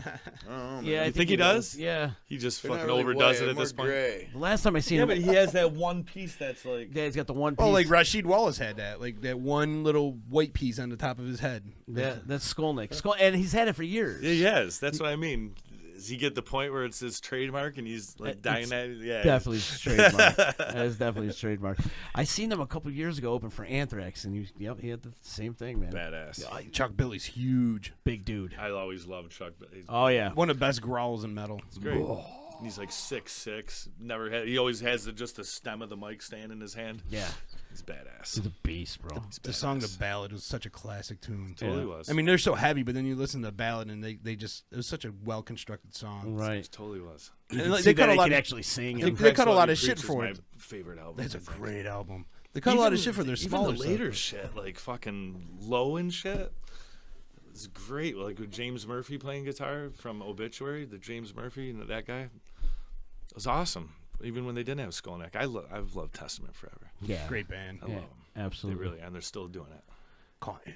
They're not Contamash. They were That's Anthrax. Anthrax. They were Trial by from Fire. New Order. There was a New Order. Trial by Fire. Yeah, Disciples of the Watch. Obey. Yeah. great fucking band. Good stuff, man. Good stuff. Yeah, so Sensory Divide. I'm excited for your launch, man. This is really cool that you guys are out there waving the metal flag. Play some Testament. I was gonna say, do you guys do playing Testament? Seriously? I know, right? Yeah, but I mean, we would like to play heavy stuff, but it's got to be kind of feasible. We're gonna play a Testament song, and everyone's gonna be, "What the fuck is this?" Chad? Yeah, who are these guys? They do this? Is this their song? Yeah. They How might long of still a set get do you that. guys got? Like, We're playing 30 something songs. 34 or 35. wow. You're playing a full night. Yeah. I think Oh, we're it's two playing. sets? I think we're playing 14 songs, then 19. Wow, so it's 2 sets. Sure, man. Oh, wow. We've been working for a while getting this shit ready. Yeah, great, Go man. Fill the night up so we could get out there. Mm-hmm. Do your thing. Oh, this is exciting. I mean, I like to just write and play originals just as much, you know what I mean? But I'm sorry, but I gotta say, if you're playing for a Play bunch of covers are metal fun, too. fans and they don't know who Testament is, They can fuck off. They need to leave. But I mean, I guess we can't just play for metal fans because we want to be a busy working band. And with how many bars around here, we're just gonna be able to, you know what I mean? There's a lot of like new wave style metal bands, or like trying to ride the line where we're playing, wicked, confusing maybe, but it's killer. Who are some of the new metal bands you're into these days? You got anybody new out there? 12-Foot Ninja, man. Mastodon's my favorite shit. Mastodon's good too. Mastodon's and my that Periphery. Periphery's really crazy. I like Periphery. I want to like metal Lamb type. of God more than I do, but Yeah. I like them. I like them, but not love them. Like Mastodon, like the difference, like Mastodon is like intelligent metal, like really awesome melodies. Where I mean, you don't get that from a lot of metal. Like It's like what prog they got metal. going on. Yeah, Very smart, like very crazy time signatures. Where Periphery is like to the extreme of that. Like technical. I like Technical, it, yeah. and like I just can't listen to full albums every day back to back. It's just almost like spoonfuls. Right. Right. But Mastodon I can listen to over and over and over. It's what I mean. It's a difference in like it's cut back a little on the technical aspect, and it's got more of a groove melody aspect where I like the little bits of both. You know what I mean? Still technical parts. Mastodon meets right where I want to be. Technical like, as hell. Some of the parts, though, some of the little guitar tricks they're doing are like, whoa. Oh yeah. Yeah, Oh it's a yeah, little- totally. little I'm not trick saying it's figuring not. it I'm just out. saying they had to throw some more melody in there. Not that Periphery doesn't. You know what I mean? It's a little We were talking different. about this last night or the night before, I think. I thought you guys listened to both like the hardcore. Glenn Miller Orchestra or something. Yeah. I listen to a wide range of shit. I listen man. to a lot of shit, He man. really Yeah. loves listening to stuff. My ears ringing like I just shot 12 gauge in a car. I listen to Radiohead and Beck and shit a lot. Like I listen to everything, man. Yeah, it's important. Yeah, it really is. Well, you get different moods. Right. Yeah, that's what it is. A lot of people don't understand. Like I listen to music to create emotion. That's why I love Pink Floyd and stuff, but I don't really want to feel that emotion all the time, so I don't really listen to it too often. Like that's like sitting in my bed drifting away, like Sitting I around don't a wanna- campfire. Yeah, or driving home from a show. Yeah. But I usually my go-to stuff driving home from a show is Radiohead. Like Motivation music. I like to listen to kind of mood music. See, I'll go from Slayer to Bob Seger to Cracker to There you go. all over the board. I can't really do Seeger. I love me some Seger. Do you love you some Seeger? Love me some Seger. Just. You know what I listen? He tells his story in every song. And There you go. Okay, all Not right. just that one song. You like the yeah, story. Tons of good ones. You know what I was You like listening to Seeger, today? too? My That's fa- like my that's father like loved a it, so it's I like was equivalent like Bruce Springsteen to me. I can't do Springsteen. Ugh. I can do Seeger all day. I can't do Springsteen. Okay. What? Yeah. No, Is that a bad comparison? I'm not a Springsteen fan. Oh, you just like you like Bruce? Yeah, I mean, how can you not like? Of course, he's All right, Italian. He's Not that I dislike Yeah, him. what the hell is the tank got to do with anything? I don't dislike him. I can't see myself being like I gotta listen to some Bruce Springsteen. No, before I can't do that neither. Like, but still, if it's I've- on the radio, I throw it on Springsteen, like on a mix, like for. A He's camp. like I gotta admit. I put it on like I throw it on like when I put it at campfire. I have like a ton of shit that Little I Kenny just put. Rogers. Little Jack No, Johnson. Kenny Rogers. No, Kenny Rogers. But I put on like shuffle. So you hear some like Leonard Skinner. You'll hear Bob Seger. But then you hear like Slipknot. And then you'll hear. I mean, you've been around the campfire. You Yeah, hear I've been Nine around Ball. Then you'll hear like all kinds of crazy shit. Yeah, you got a lot of crazy shit. BC Boys. I never Well, I heard guess any you know Springsteen. Springsteen I ain't know crazy every shit. song. I've heard every To song. create a nice party atmosphere. I throw a know little them. Seeger in there. Yeah. So I I'd could be probably thinking of play others it and right now probably if I do that wanted. as well as a mixtape. But if you're ever driving home, put on a little Seeger. Like he tells a story on every song. It's There you great. go. You're feeling it. Yep. We're feeling And it. there's some great guitar work. I in just there. keep on thinking the night moves. Great tune. I was listening to Whitesnake today. It is a good song. Yeah, That's what I was listening to. Just still the night. Still in the Night, and then Stranger in the Night. Or what's that? Yeah. You sounded like Frank Sinatra, bro. just a stranger in the night. Yeah. And he was staring at you too. Oh yeah, fucking stranger in the night. You went to check out that mullet. Let's see that circumcision. That's good stuff, dude. That's good stuff. When You're Crying in the Rain is the name of the song. I don't know where Crying Stranger in the Night came from. But Yeah, that's kind of the ballady kind of one, yeah. yeah. I worked with this girl. She showed me her picture from the 80s. Mm-hmm. Dead on. Tony Contain. Oh, yeah. I Tony told her. Contain was hot. Yeah, I just She like, was. whip her hair around a little bit. Do you remember there was an unedited version of that video? And I remember my cousin fucking was like, "Oh, you gotta check this out." And he brought it over on VHS, of course, and we put it in slow motion. When she's in that car and she's like dancing, there's an unedited version that if you like stop for a second, you can see like the side of her tit hanging out of her shirt. And I'll never forget like him being all excited and wanting to show him to him. I'm like, yeah, there it is. Back in the day, that's what we had to masturbate to. There you go. Oh, yeah. You know what I mean? Like, stop. There you go. That's funny. You know, throwing off. When people talk about that, I always think of an old guy I used to work with that said, yeah, at least you guys got whatever you got to masturbate to on TV. He goes, we had Star Trek. Like we had the black lady on Star Trek. Or the green chick. We were after that green bitch. Yeah. I'm like, then you put it in perspective. Like, it really puts it in perspective. Like, wow, man. I used to jerk off the Vixen. There you go. Vixen and the Bangles. Like their album covers, or like when the video came out, you just flew in your room, locked each other. Can I have the room, please? Walk with an erection. Nice. Well, shit, don't take much when you're younger. The weather lady, fucking, oh, shit. Fucking QVC. Wow, they're trying out some underwear. Awesome. I'll sit right here for a moment. It was fun going off the rails with you guys today. Hey, is there a way people could check you out online and on Facebook? Do you have Facebook and then social media and all that stuff? Yep. How they find you? Sensory Divide. Sensory Divide. I guess you just type in Sensory Divide and it comes up all the searches. I guess the URL or whatever I just talked about this today on the bumper stickers is going to have the Facebook / whatever fucking all that stuff. Yeah, but I think with technology these days, you just type in their fucking name and it'll come right up, right? Yeah. Speaking of, we got to copyright that shit. Yeah. We didn't do that yet. Right now, you just told somebody they're copyrighting it. Oh, right fuck, we're done. Change the name of the band. Honor meeting. I guess I got to go to GoDaddy and copyright the shit and do all that. Yeah. Should probably get on that. Yeah, you probably should. You already got a cease and desist order. Fucking idiots.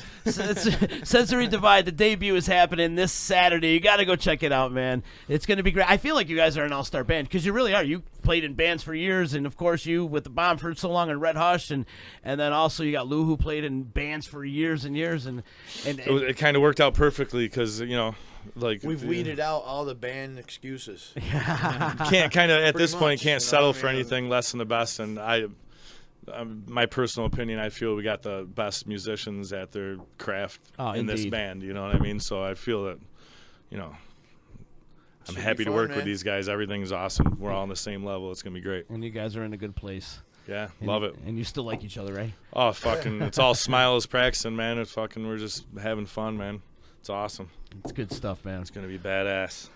Yes, well, make sure you check out Sensory Divide this Saturday at the Silverado in Herkimer, over there in that little side road. What's the name of that side road?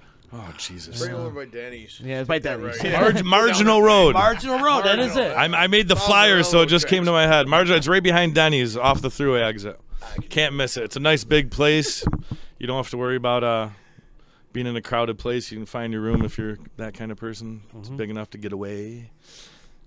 Cool, man. Well, good to see you guys. Thanks for coming in. Come in anytime, please. This is a lot of fun. Come in anytime you want. Awesome. Tomorrow, Chicken, Tim Hardiman from Taylor and the Cook is going to be in the house. I'm super excited to see my old friend. And I just can't wait to see the food. Don't shh, because then people will show up and want to eat. All right, yeah, just food. All the scavengers. Shut your mouth.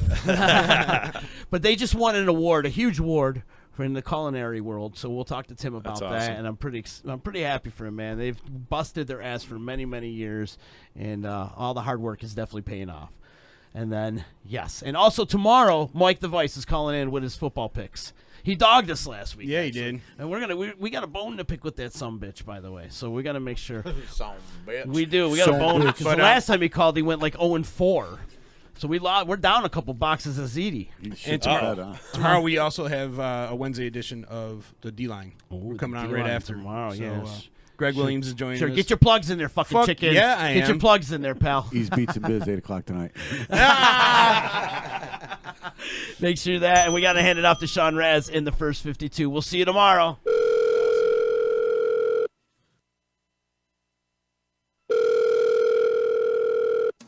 Thank you for calling the EC Radio Attitude Adjustment Line.